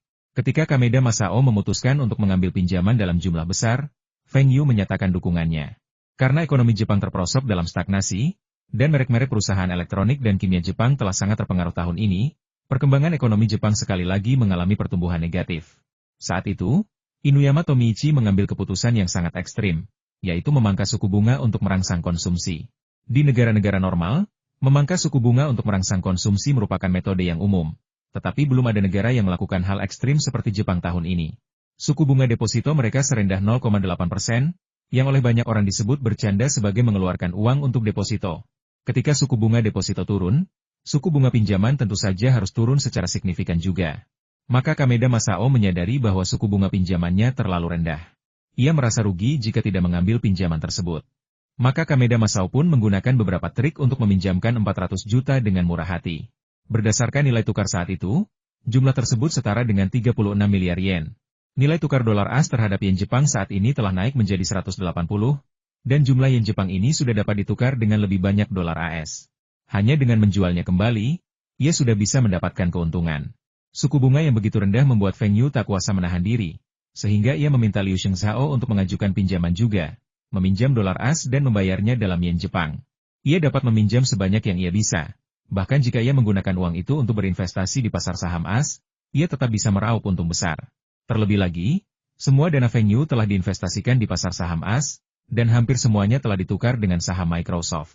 Begitu ia membutuhkan dana, ia enggan menjual saham Microsoft. Bagaimana dengan perkembangan perusahaannya? Dengan pinjaman berbunga rendah, segalanya akan jauh lebih mudah.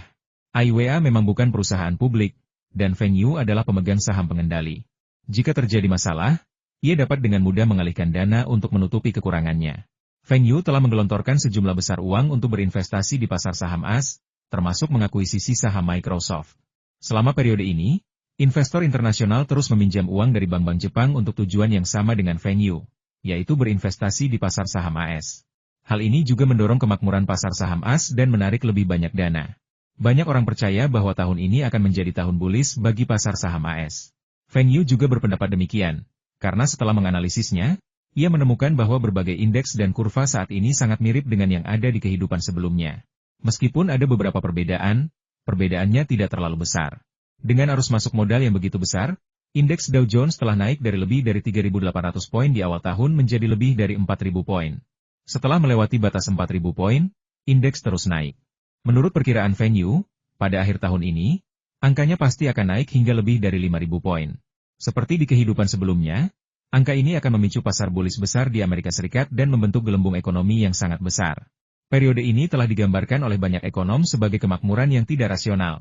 Apa yang harus dilakukan Feng Yu selanjutnya adalah meraup untung besar sebelum gelembung ekonomi pecah, lalu pergi tanpa jejak ketenaran atau prestasi apapun. Kemakmuran yang tidak rasional ini sebenarnya sengaja dipromosikan oleh pemerintahan Clinton. Dan justru karena kemakmuran ekonomi itulah ia dengan mudah terpilih kembali. Tentu saja, tahun terakhir masa jabatannya juga merupakan waktu ketika saham teknologi dan saham internet runtuh, tetapi ia juga pensiun dengan sukses dan benar-benar mencapai ketenaran dan kekayaan. Setelah pencatatan saham selesai, Masao Kameda pergi ke Eropa untuk bekerja. Pabrik dan toko baru di sana membutuhkan perhatian khusus, terutama setelah pencatatan saham. Kesalahan dapat menyebabkan harga saham jatuh. Perusahaan lain masih bisa mengikuti jejak perusahaan sejenis. Ketika ada kabar baik di industri tertentu, saham seluruh industri hampir pasti akan naik. Namun, Six Sense Company tidak mengalami kondisi ini karena tidak ada perusahaan sejenis yang terdaftar. Setiap perusahaan tercatat yang representatif dapat menjadi komponen indeks harga saham, terutama indeks Nasdaq, yang merupakan gabungan 100 indeks harga saham terpenting di pasar Nasdaq, dan Standard Poor's, yang memilih 500 saham. Saham-saham indeks ini dapat ditingkatkan, dan jika menjadi saham indeks, itu akan menjadi suatu kehormatan besar. Masao Kameda yakin bahwa Six Sense Company harus menjadi salah satu saham indeks Nasdaq. Feng Yu sangat mendukung hal ini. Kedepannya, indeks komposit Nasdaq akan mencakup lebih dari 5.000 perusahaan. Mengapa Six Sense Company tidak bisa masuk? Meskipun Six Sense tidak termasuk dalam saham komputer, saham asuransi, saham bank, atau saham bioteknologi, setidaknya dapat digolongkan sebagai saham industri, bukan? Siapa bilang produksi boneka tiup bukan industri? Siapa bilang produksi kondom bukan industri? Siapa bilang industri silikon dan karet bukan industri? Meskipun tidak memenuhi syarat sebagai salah satu saham industri dasar, seharusnya tidak masalah untuk masuk ke dalam indeks komprehensif. Dengan IPO Six Sense, pasti akan ada lebih banyak perusahaan serupa yang mencari pendanaan IPO di masa mendatang. Six Sense adalah pemimpin di antara mereka, sebuah contoh yang representatif. Apa yang salah dengan itu? Mungkin semua pemodal saat itu tidak menyangka bahwa perusahaan yang memproduksi mainan seks akan menjadi komponen indeks komposit Nasdaq di masa mendatang. Bahkan Feng Yu sendiri tidak pernah memikirkannya sebelumnya. Feng Yu tidak memikirkan hal ini sampai Kameda Masao membicarakannya. Feng Yu sudah lama tahu bahwa Kameda Masao ambisius. Seseorang pernah berkata bahwa mereka yang tidak berambisi tidak akan pernah mencapai hal-hal besar. Setiap orang terkenal dalam sejarah memiliki ambisi. Ambisi itu bisa berupa ingin terjun ke dunia politik, ingin menjadi pejabat tinggi, bahkan ingin menjadi penguasa negara, atau bisa juga ingin meraup untung banyak, atau ingin dikenal oleh sebanyak mungkin orang, dan sebagainya. Namun, siapapun tokoh ternama dalam sejarah, mereka semua meraih kesuksesan tanpa ambisi, entah apa sebabnya. Semakin ambisius Kameda Masao, semakin bahagia Feng Yu. Ini karena Kameda Masao akan terus bekerja keras untuk mewujudkan ambisi dan impiannya, terus mengembangkan Six Sense Company, dan terus menghasilkan uang untuk Feng Yu. Pada akhirnya, pemegang saham mayoritas Six Sense tetaplah Feng Yu. Sekalipun Six Sense go public dan menerbitkan 30% dari total saham, kepemilikan Feng Yu tetap akan melebihi 51%, menjadikannya pemegang saham terbesar. Lebih lanjut, Feng Yu masih memegang lebih dari 2/3 saham dengan hak suara, mempertahankan kendali yang kuat atas otoritas tertinggi perusahaan, yaitu rapat pemegang saham. Oleh karena itu, Feng Yu tidak takut ambisi Masao Kameda dapat menggulingkan struktur kekuasaan Six Sense Company. Ia masih bisa memegang kendali penuh atas Six Sense Company dan juga Masao Kameda. Hari ini adalah kunjungan pertama Feng Yu ke kantor pusat Microsoft yang terletak di Redmond, Washington, AS, sebuah kota yang relatif kecil. Namun berkat Microsoft, kota ini menjadi terkenal di dunia. Feng Yu tidak begitu mengenal tempat ini, dan ini adalah pertama kalinya dia ke sini dalam 2 masa hidupnya. Microsoft telah membagi area ini menjadi beberapa area yang sangat detail, dengan puluhan gedung perkantoran yang menjulang tinggi. Sebagian besar gedung ini merupakan gedung rendah 3 atau 4 lantai. Lantai teratas gedung 34 adalah lokasi kantor Bill Gates. Feng Yu datang dan sudah menelepon Bill Gates, yang telah menunggunya. Pertengahan Juli tahun ini, Forbes merilis daftar orang terkaya di dunia, dengan Bill Gates menduduki puncak daftar untuk pertama kalinya, dengan kekayaan pribadi sebesar 12,9 miliar. Meskipun ia hanya memiliki sedikit di atas 40% saham Microsoft, ia memegang 60% hak suara. Banyak orang optimis terhadap perusahaannya dan membeli saham Microsoft mereka. Tetapi hanya satu dari teman baiknya, Warren Buffett, yang juga merupakan miliarder kelas dunia, yang tidak pernah membeli saham perusahaannya. Seperti yang telah disebutkan, Buffett tidak menyukai saham teknologi. Ia mengakui bahwa Microsoft mungkin memiliki profitabilitas yang kuat selama dekade mendatang, tetapi ia kurang familiar dengan industri ini, sehingga ia tidak berinvestasi. Namun, ada alasan yang lebih penting meskipun ia membeli saham Microsoft, Bill Gates tidak akan membiarkan Buffett bergabung dengan dewan direksi. Ia juga khawatir Buffett dapat menggulingkan kendalinya. Lagi pula, ini bukan pertama kalinya Buffett menjadi taipan pasar saham. Saat itu, seorang pria kaya misterius sedang panik membeli saham Microsoft mereka dengan berbagai cara, bahkan dengan harga tinggi. Hal ini tentu saja menarik perhatian Bill Gates. Ia mendapati bahwa semua modal ini berasal dari Hong Kong di timur, dan terus mengalir masuk. Keduanya bertemu sebentar di pertengahan tahun lalu, dan saat itu ia sudah menaruh minat yang kuat pada taipan kaya dari timur yang lebih muda darinya ini. Yang membuatnya sangat gembira adalah bahwa pria timur yang kaya ini juga memiliki saham di perusahaan komputer terbesar di Cina, yang akan sangat membantu Microsoft dalam memasuki pasar Cina dan mendudukinya. Saat itu, keduanya sempat mengobrol singkat dan mencoba mencari tahu apa yang sedang terjadi, tetapi tak satu pun dari mereka mengambil keputusan.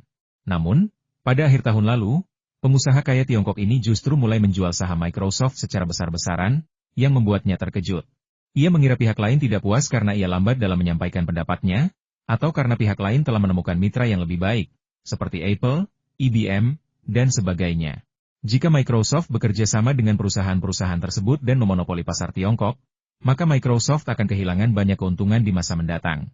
Perusahaan mereka telah melakukan riset dan menemukan bahwa dengan kecepatan pembangunan Tiongkok, tingkat penetrasi komputer di Tiongkok akan meningkat secara signifikan dalam 5 tahun.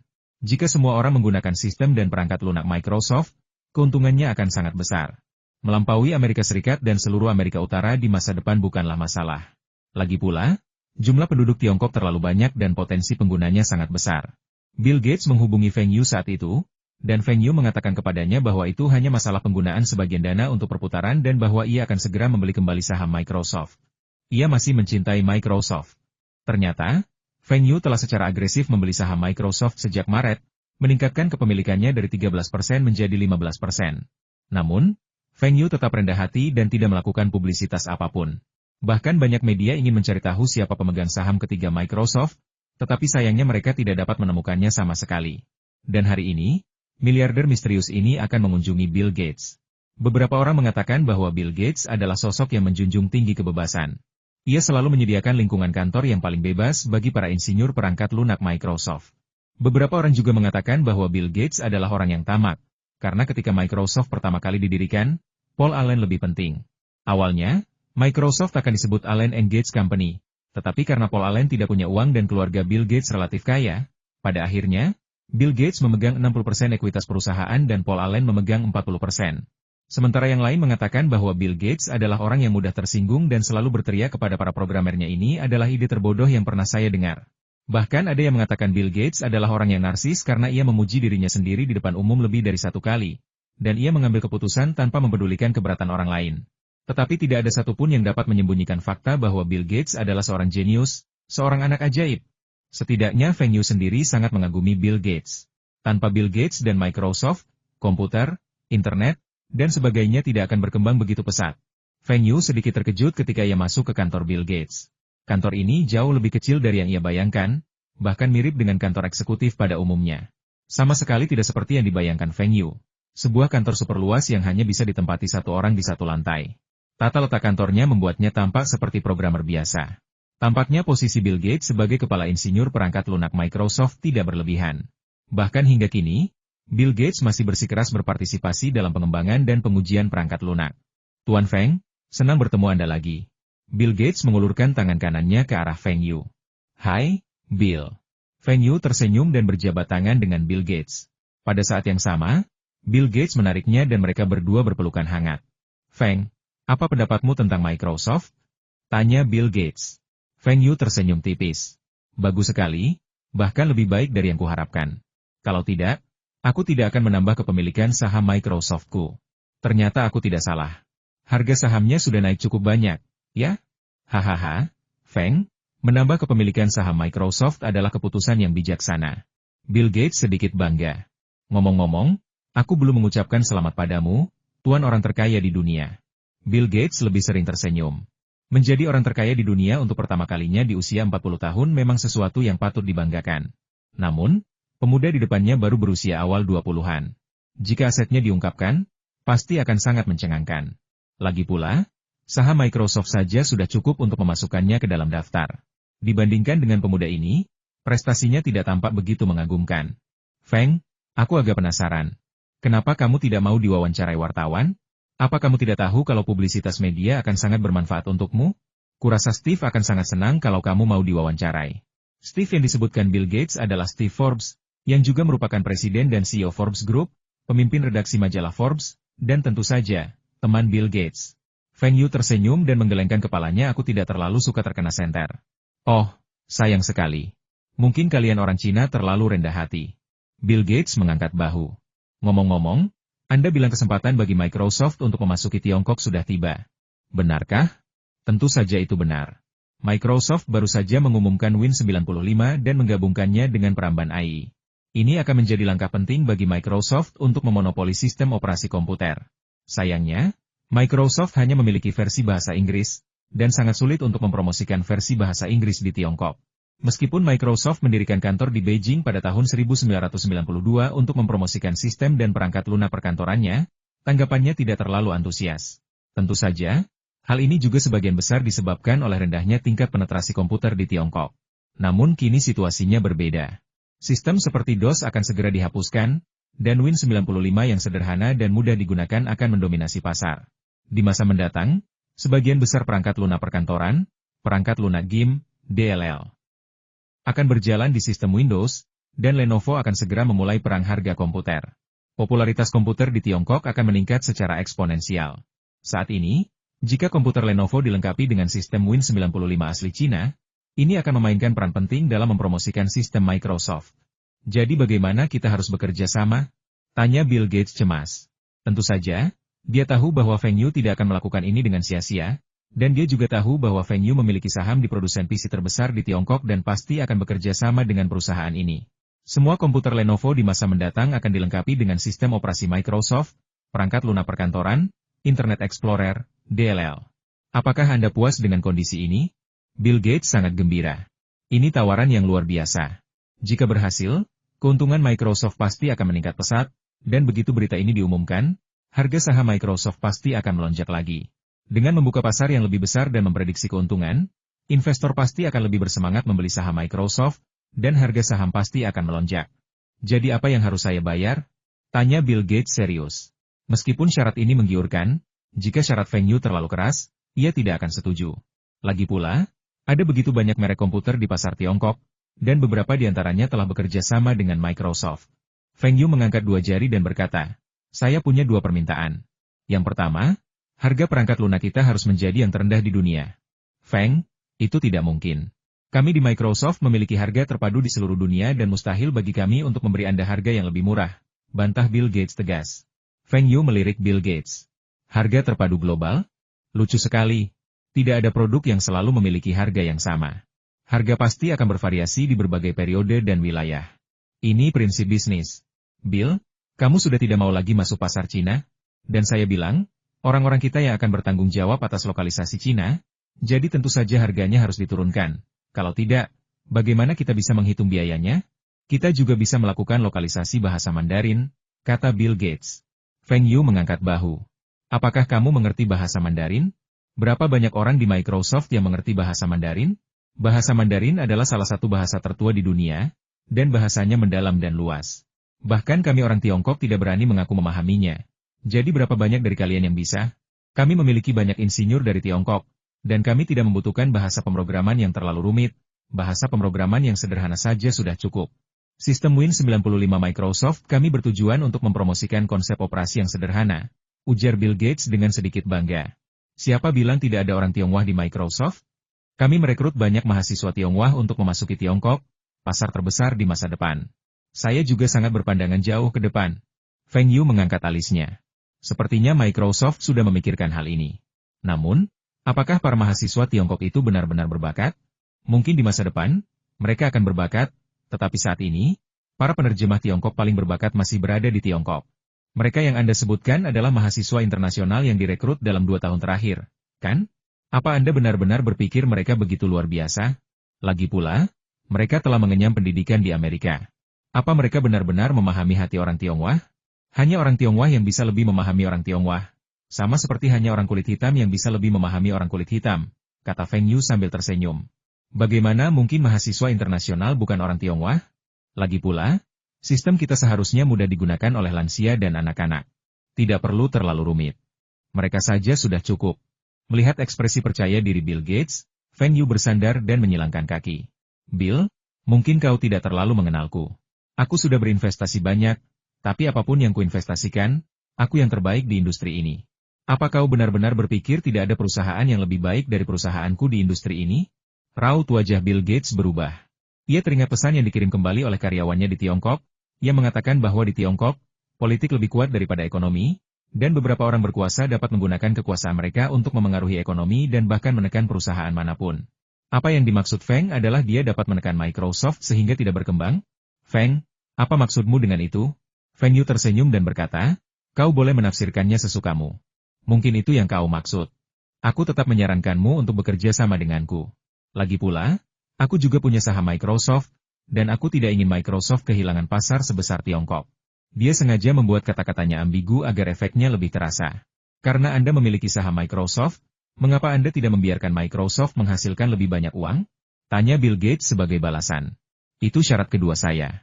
Saya ingin menjadi anggota Dewan Direksi Microsoft. Setiap kali Buffett berinvestasi di saham, ia membangun posisi yang besar dengan sejumlah besar uang, lalu menggunakannya untuk masuk ke jajaran direksi. Banyak perusahaan bahkan diakuisisi langsung olehnya. Jika Buffett bisa melakukannya, mengapa Feng Yu tidak bisa? Meskipun perusahaan itu bernama Microsoft dan Bill Gates kini menjadi orang terkaya baru di dunia, Feng Yu tetap tenang. Mengapa ia tidak bisa bergabung dengan Dewan Direksi? Ia adalah pemegang saham terbesar ketiga Microsoft, memegang saham jauh lebih banyak daripada siapapun di Dewan Direksi. Feng Yu tidak pernah menyangka akan menjadi ketua Microsoft. Hal ini sangat tidak realistis. Dengan Bill Gates dan Paul Allen berkuasa, kekuasaan Microsoft tidak akan berada di tangannya. Meskipun Paul Allen sempat meninggalkan Microsoft, ia kembali ke Dewan Direksi Microsoft beberapa tahun yang lalu. Hubungan Paul Allen dengan Bill Gates masih sangat baik, setidaknya jauh lebih dekat daripada hubungannya dengan Feng Yu. Para direktur Microsoft lainnya tentu saja juga mendukung Bill Gates. Feng Yu sulit menjadi ketua. Tetapi mengapa ia tidak mungkin menjadi direktur? Tanpa menjadi direktur, Feng Yu tidak akan memiliki suara di Microsoft, sesuatu yang tidak bisa ia toleransi. Meskipun hal ini jelas akan menghasilkan lebih banyak uang daripada berinvestasi, mampu memengaruhi keputusan Microsoft tentu akan menjadi pilihan yang lebih baik bagi Feng Yu. Bill Gates menatap Feng Yu lama sekali. Apakah ini rencana utama Feng? Dia ingin bergabung dengan Dewan Direksi Microsoft. Dengan kepemilikan saham 15%, masuk akal baginya untuk bergabung dengan Dewan Direksi. Namun, Feng Yu hanya memegang saham non-voting. Jika ia bergabung dengan Dewan Direksi, hak suaranya akan meningkat secara signifikan. Meskipun tidak akan mengancam posisinya, Hal itu tidak bisa diremehkan. Mungkin ia harus mempertimbangkan pendekatan lain. Bill Gates merenung cukup lama, lalu menatap Feng Yu dan berkata, "Saya tidak bisa memutuskan untuk bergabung dengan Dewan Direksi sendirian." Feng Yu tersenyum dan memeluk bahunya. "Aku bisa menunggu." "Bisakah kamu menunggu rilis sistem Microsoft di Tiongkok?" Bill Gates kembali terdiam. Faktanya, Microsoft sedang dalam masalah besar. Juli tahun lalu, Microsoft dituduh melakukan monopoli oleh banyak perusahaan dan berjanji untuk menghentikan praktik bisnis anti persaingan yang ekstrim. Masalahnya sangat sederhana. Microsoft mengandalkan posisi terdepannya di sistem operasi untuk mewajibkan produsen perangkat keras membayar biaya penggunaan sistem untuk komputer yang mereka produksi, meskipun komputer tersebut tidak menggunakan sistem operasi Microsoft sama sekali. Ini menunjukkan betapa kuatnya Microsoft saat itu. Justru karena klausul yang tidak adil inilah pemerintah turun tangan untuk menengahi, dan harga saham Microsoft anjlok drastis saat itu. Khususnya, perusahaan-perusahaan buah tersebut telah menggugat Microsoft, mengklaim bahwa sistem Microsoft melanggar paten perusahaan-perusahaan buah tersebut. Saat itu, Steve Jobs bukanlah orang yang memimpin perusahaan-perusahaan buah tersebut. Microsoft telah dibatasi di Amerika Serikat dan sangat perlu membuka pasar luar negeri yang kosong untuk membuktikan bahwa mereka masih menjadi pemimpin pasar dan menghindari direbut oleh perusahaan lain seperti Apple. Microsoft bukan satu-satunya perusahaan pembuat sistem operasi. Sistem Apple juga memiliki basis pengguna yang besar, tidak hanya di AS, tetapi juga di Eropa dan bahkan Asia, di mana beberapa perusahaan besar merupakan pesaing Microsoft, yang berpotensi menghalangi Microsoft memasuki pasar. Misalnya, India memiliki sistem operasinya sendiri, yang sulit diimplementasikan oleh Microsoft. Terlebih lagi, kreativitas orang Tiongkok sudah tersohor di dunia. Tak terelakkan lagi bahwa perusahaan lain akan muncul di Tiongkok dan mengembangkan sistem operasi yang bermanfaat. Jika demikian, Microsoft akan kehilangan peluang bagus untuk memasuki Tiongkok. Terus terang, ini hanya masalah waktu. Feng Yu dengan jelas memberitahu Bill Gates bahwa semakin lama penundaan, semakin merugikan Microsoft. Feng Yu juga punya maksud tersembunyi, bahwa ia punya kemampuan untuk menjauhkan Microsoft dari Cina. Ini tidak berlebihan. Selama Feng Yu memberitahu para pemimpin bahwa Tiongkok harus mengembangkan sistemnya sendiri, kemungkinan besar Microsoft akan diblokir untuk memasuki Tiongkok. Meskipun sistem Microsoft sangat populer di masa lalu, bukankah pemerintah, perusahaan, lembaga, DLL masih menggunakan beberapa sistem khusus, beberapa sistem yang dikembangkan oleh perusahaan Cina sendiri? Ini juga menyangkut masalah keamanan informasi jaringan. Bukankah pemerintah AS menghapus IBM dari daftar pengadaan pemerintah setelah Lenovo mengakuisisi IBM? Meskipun harganya lebih rendah, mereka tetap tidak berani membeli. Terus terang, mereka takut Lenovo akan memasang pintu belakang di komputer mereka. Hal yang sama berlaku untuk pemerintah Tiongkok. Mengapa mereka membeli komputer Lenovo padahal ada yang lebih murah? Alasannya adalah kekhawatiran keamanan, karena khawatir beberapa informasi mungkin bocor secara tidak sengaja. Tentu saja, alasan-alasan ini tidak dapat menghentikan Microsoft untuk memasuki Tiongkok. Bagaimana Microsoft bisa begitu populer di masa lalu? Mereka menggugat Yinshan atas pelanggaran hak cipta karena Yinshan juga menggunakan sistem Microsoft versi cerak. Pada saat itu, banyak perusahaan, individu, dan bahkan pemerintah Tiongkok menggunakan versi bajakan perangkat lunak Microsoft, dan Microsoft menutup mata. Setelah masyarakat Tiongkok terbiasa dengan pembajakan dan menekan perusahaan perangkat lunak lain, Microsoft menyasar Silver Mountain Software, perusahaan paling populer saat itu, dan langsung mendominasi pasar, sehingga tidak memiliki pesaing di Tiongkok. Metode itu telah menyebabkan Microsoft kehilangan banyak keuntungan dan merupakan pilihan terakhir. Kini, selama mereka menyetujui persyaratan Feng Yu, mereka dapat mempromosikan perangkat lunak Microsoft asli di Tiongkok dan menghasilkan banyak uang, yang juga sangat penting bagi perkembangan Microsoft. Feng, aku perlu membicarakan masalah ini dengan orang lain. Bisakah kau katakan padaku, kau ingin Microsoft menurunkan harga sistemnya? Berapa besar penurunan yang tepat? Tanya Bill Gates.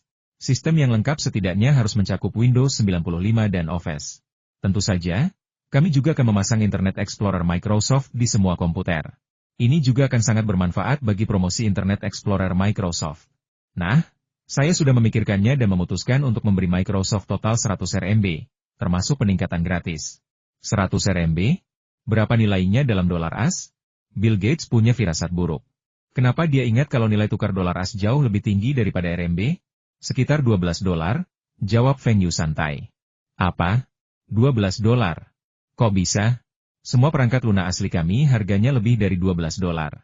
Misalnya, sistem Windows 95 harganya setidaknya 100 dolar. Kalian cuma mau memberi 1/10 dari harga itu, tapi kalian mau kami pasang perangkat lunak lain. Kok bisa? Harga ini terlalu keterlaluan. Bill Gates tidak akan menyetujuinya apapun yang terjadi. Bill, Perlu kuingatkan kau bahwa jika kau bekerja sama dengan Lenovo, kau masih bisa menghasilkan uang.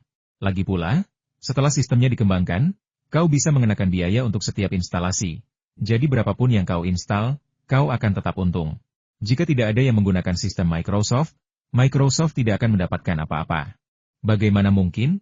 Sistem kita yang terbaik. Tapi masih banyak perusahaan yang memproduksi sistem dan perangkat lunak, kan? Dan di Tiongkok juga ada perusahaan yang mengembangkan perangkat lunak sistem, lebih dari satu. Apakah Anda percaya jika perusahaan-perusahaan itu bersatu dan mengembangkan sistem operasi Tiongkok, Microsoft akan kehilangan pasarnya sepenuhnya? Anda tidak memiliki insinyur sebaik itu, kata Bill Gates dengan percaya diri. Kekuatan Microsoft terletak pada kenyataan bahwa mereka memiliki insinyur perangkat lunak kelas dunia, yang juga merupakan alasan penting mengapa mereka unggul dibandingkan perusahaan lain. Tapi aku punya uang. Sepertinya banyak insinyur Microsoft direkrut dari perusahaan lain dengan gaji tinggi, kan? Aku tidak perlu merekrut insinyur intimu, aku hanya perlu merekrut semua insinyur yang bisa berbahasa Mandarin. Bagaimana menurutmu? Tanya Feng Yu sambil tersenyum. Ancaman? Feng mengancamnya. Bill Gates sangat kesal, tetapi ia tak dapat menemukan kata-kata untuk membantah. Kekuatan finansial Feng Yu sudah cukup untuk memastikan hal ini tercapai. Berapa nilai saham Microsoft saja? Terlebih lagi, Feng Yu pasti punya hubungan dengan pemerintah Tiongkok. Dengan kekuatan gabungan sebuah negara, Microsoft pasti tidak akan mampu bersaing. Tapi harga yang Anda tawarkan terlalu rendah. Tidak ada yang bisa kita lakukan. Perekonomian Tiongkok masih relatif lemah. Tidak ada yang mau menggunakan sesuatu yang terlalu mahal. Pernahkah Anda melihat produk bajakan di negara lain? Jika harga di Tiongkok dan Amerika Serikat sama, saya jamin produk bajakan di Tiongkok akan menyulitkan penjualan produk Microsoft asli Anda. Hal ini juga terjadi di masa lalu. Meskipun Microsoft telah menandatangani kontrak dengan banyak produsen PC, perlu diingat bahwa ada juga jenis komputer yang disebut komputer rakitan. Metode ini tidak menyertakan perangkat lunak pre-install, dan merupakan metode yang paling umum diterima saat itu. Karena Anda merakit komputer sendiri, Anda kehilangan nilai tambah dari merek tertentu, sehingga harganya jauh lebih murah. Selisih harga antara komputer rakitan sendiri dan komputer bermerek dengan spesifikasi yang sama bisa mencapai 50%. Kemudian, orang-orang akan memasang versi sistem operasi yang dicerak tanpa membayar apapun. Akhirnya, sistem operasi Microsoft menjadi jauh lebih murah di Tiongkok daripada di Amerika Serikat. Saya perlu memikirkannya. Saya tidak bisa langsung memberikan jawaban. Dan saya rasa Anda juga mengerti bahwa Dewan Direksi perusahaan tidak akan menyetujui harga ini. Bill Gates membujuk lagi. Feng Yu tersenyum dan berkata, Anda ketuanya, kan? Anda yang memegang keputusan akhir. Saya harap bisa mendengar kabar dari Anda sesegera mungkin. Bersama-sama, kita bisa membuat Microsoft melesat. Setelah meninggalkan kantor pusat Microsoft, Feng Yu menghubungi Liu Chuanzi dan memintanya untuk mempercepat pengembangan peramban web, forum, perangkat lunak perkantoran, dan perangkat lunak lainnya, yang semuanya akan berbasis sistem Windows 95. Poin penting lainnya adalah perangkat lunak antivirus. Saat itu, firewall sistem terlalu mudah ditembus, dan sistemnya penuh celah. Selain itu, beberapa tahun terakhir juga merupakan periode yang sangat pesat bagi perangkat lunak antivirus. Jika mereka berhasil menguasai pasar ini, meskipun hanya setengah dari pasar Tiongkok, keuntungannya pasti akan sangat besar. Yang mengejutkan Feng Yu, Liu Chuanzi memberitahunya bahwa Yinshan gagal mengakuisisi perusahaan tersebut. Tampaknya orang-orang di Yinshan sangat arogan. Penilaian mereka terhadap teknologi perangkat lunak terlalu tinggi, yang sulit disetujui oleh Liu Chuanzi dan yang lainnya.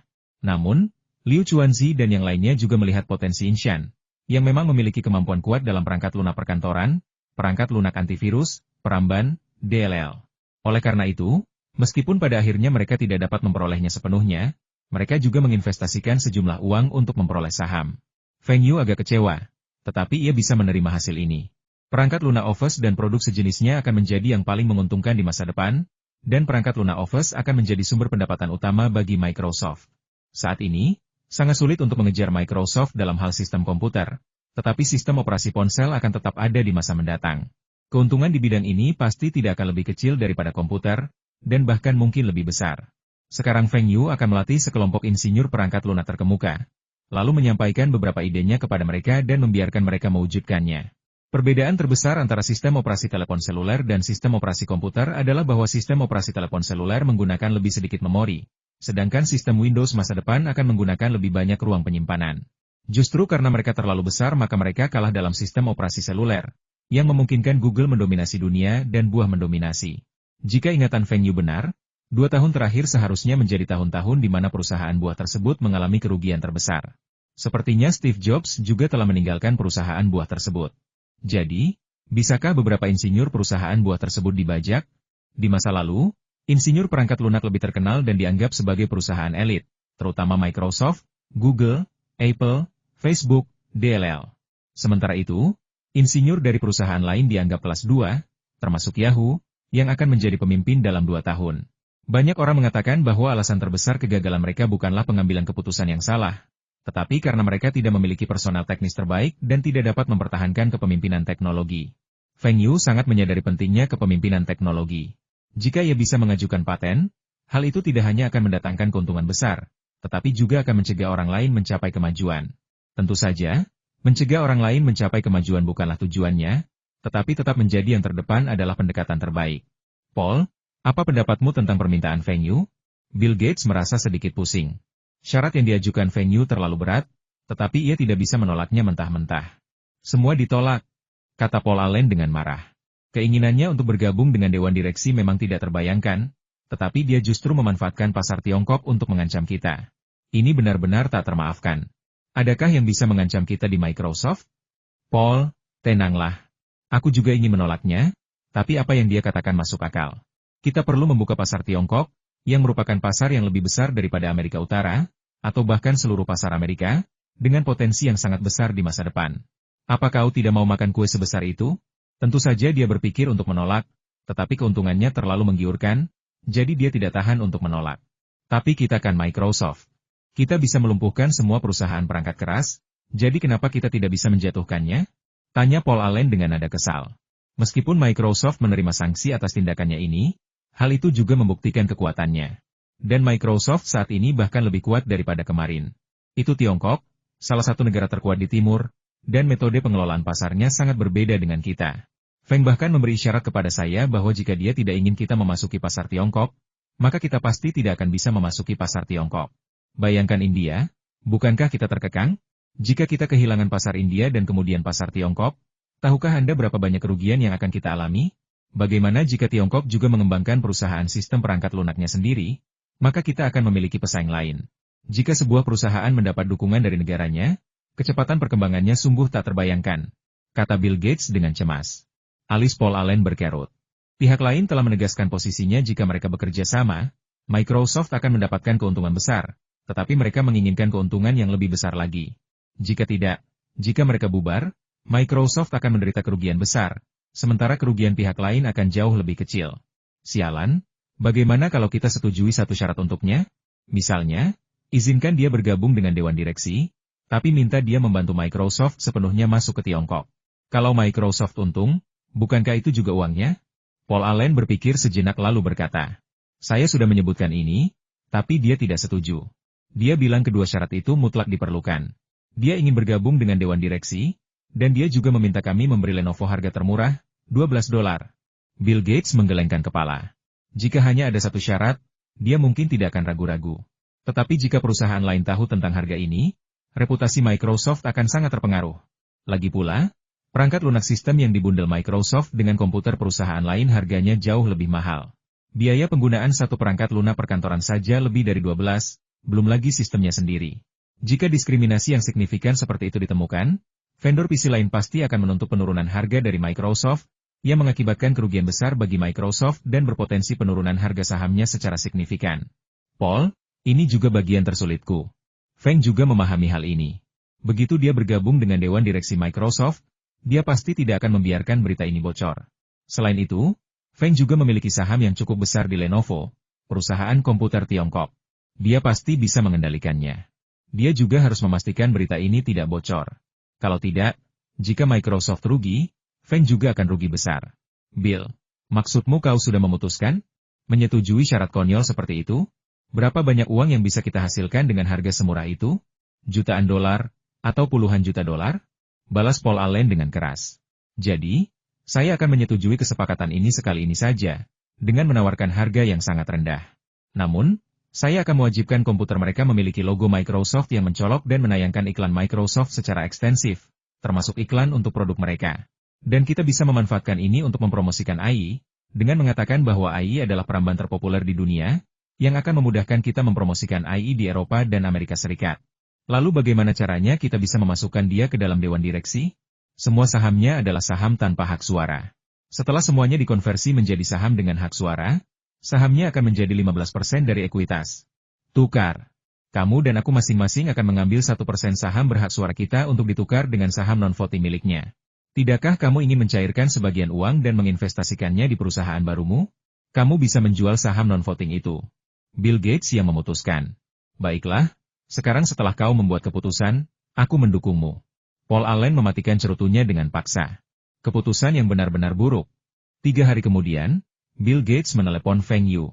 Ia sebenarnya telah membuat keputusan keesokan harinya, tetapi ia menundanya selama 2 hari agar Feng Yu tidak merasa terlalu bersemangat. Kenyataannya, 3 hari jauh lebih cepat daripada yang diperkirakan Feng Yu. Hai, Bill. Hai, Paul. Feng Yu sedikit terkejut karena Paul Allen juga ada di sana. Meskipun Paul Allen masih merupakan pemegang saham terbesar kedua Microsoft, ia memfokuskan energi utamanya pada perusahaan perangkat lunaknya sendiri. Paul Allen juga sangat menyukai olahraga dan telah membeli banyak tim, seperti Portland Trail Blazers di NBA. Di masa depan, Paul Allen juga akan membeli tim bisbol Seattle. Ia juga dikenal sebagai pemilik NBA terkaya. Paul Allen juga sempat tertegun saat melihat Feng Yu. Feng ini terlalu muda. Saat ia dan Bill seusianya, mereka masih berjuang untuk memulai bisnis sendiri, sementara Feng ini sudah memiliki kekayaan miliaran dolar. Apakah Feng ini mendapatkan semua uangnya dengan jujur? Lalu kenapa? Dia masih belum sekaya aku. Dia benar-benar mengajukan begitu banyak syarat yang berat. Aku akan segera membunuh semangat juangnya.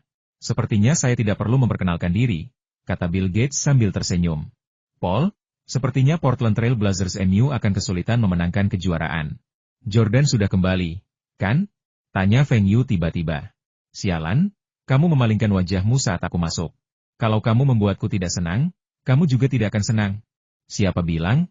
Jordan tidak kembali tahun ini, tapi dia bahkan tidak bisa mencapai final. Trail Blazers kita pasti akan memenangkan kejuaraan dalam 5 tahun. Balas Paul Allen dengan marah. Benarkah? Bagaimana kalau kita bertaruh? Kalau aku bisa membeli tim, kurasa timku akan memenangkan kejuaraan lebih cepat daripada timmu, kata Feng Yu sambil tersenyum. Kamu tidak bisa membeli tim hanya karena kamu bukan orang Amerika. Dan bahkan jika kamu bisa mendapatkan saham, kecuali kamu bisa mendapatkan saham di Bulls atau Rockets, kamu tidak punya peluang.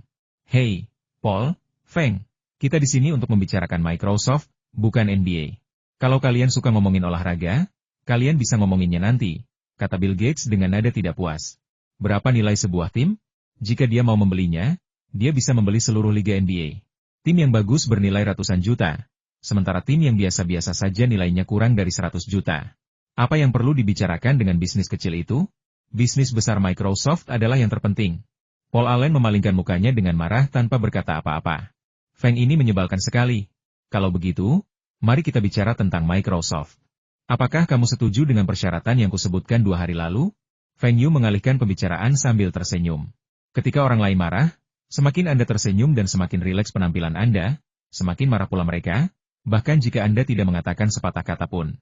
Lihat, Paul Allen hampir marah. Kami tidak akan menyetujui satupun syaratmu. Bill Gates buru-buru meraih sahabat lamanya dan berkata, bukankah kita sudah sepakat?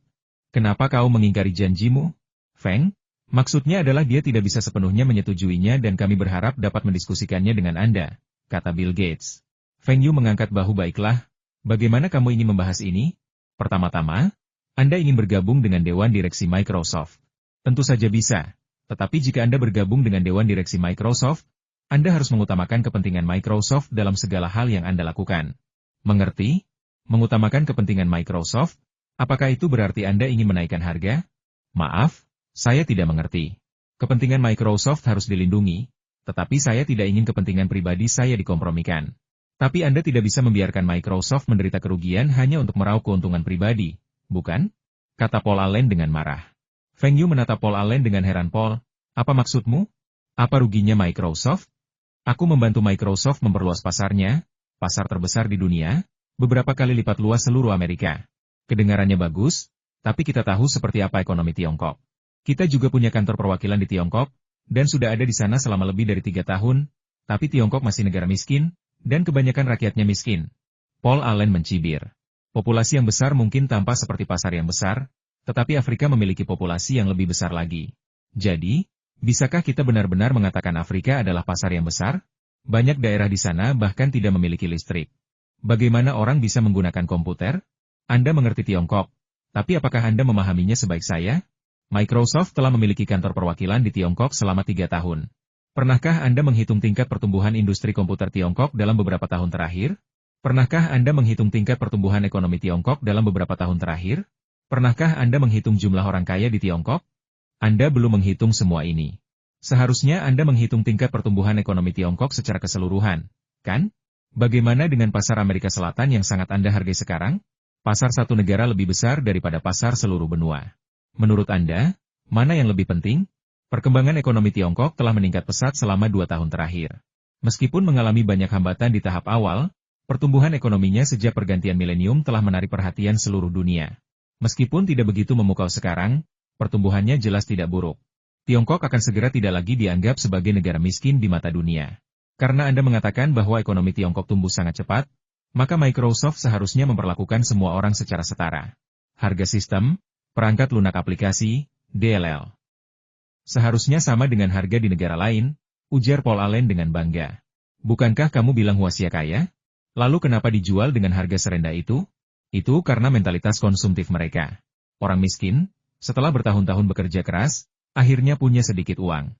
Kira-kira mereka akan menghabiskannya dengan boros, ya? Berhemat sudah tertanam dalam diri mereka. Itu jadi kebiasaan.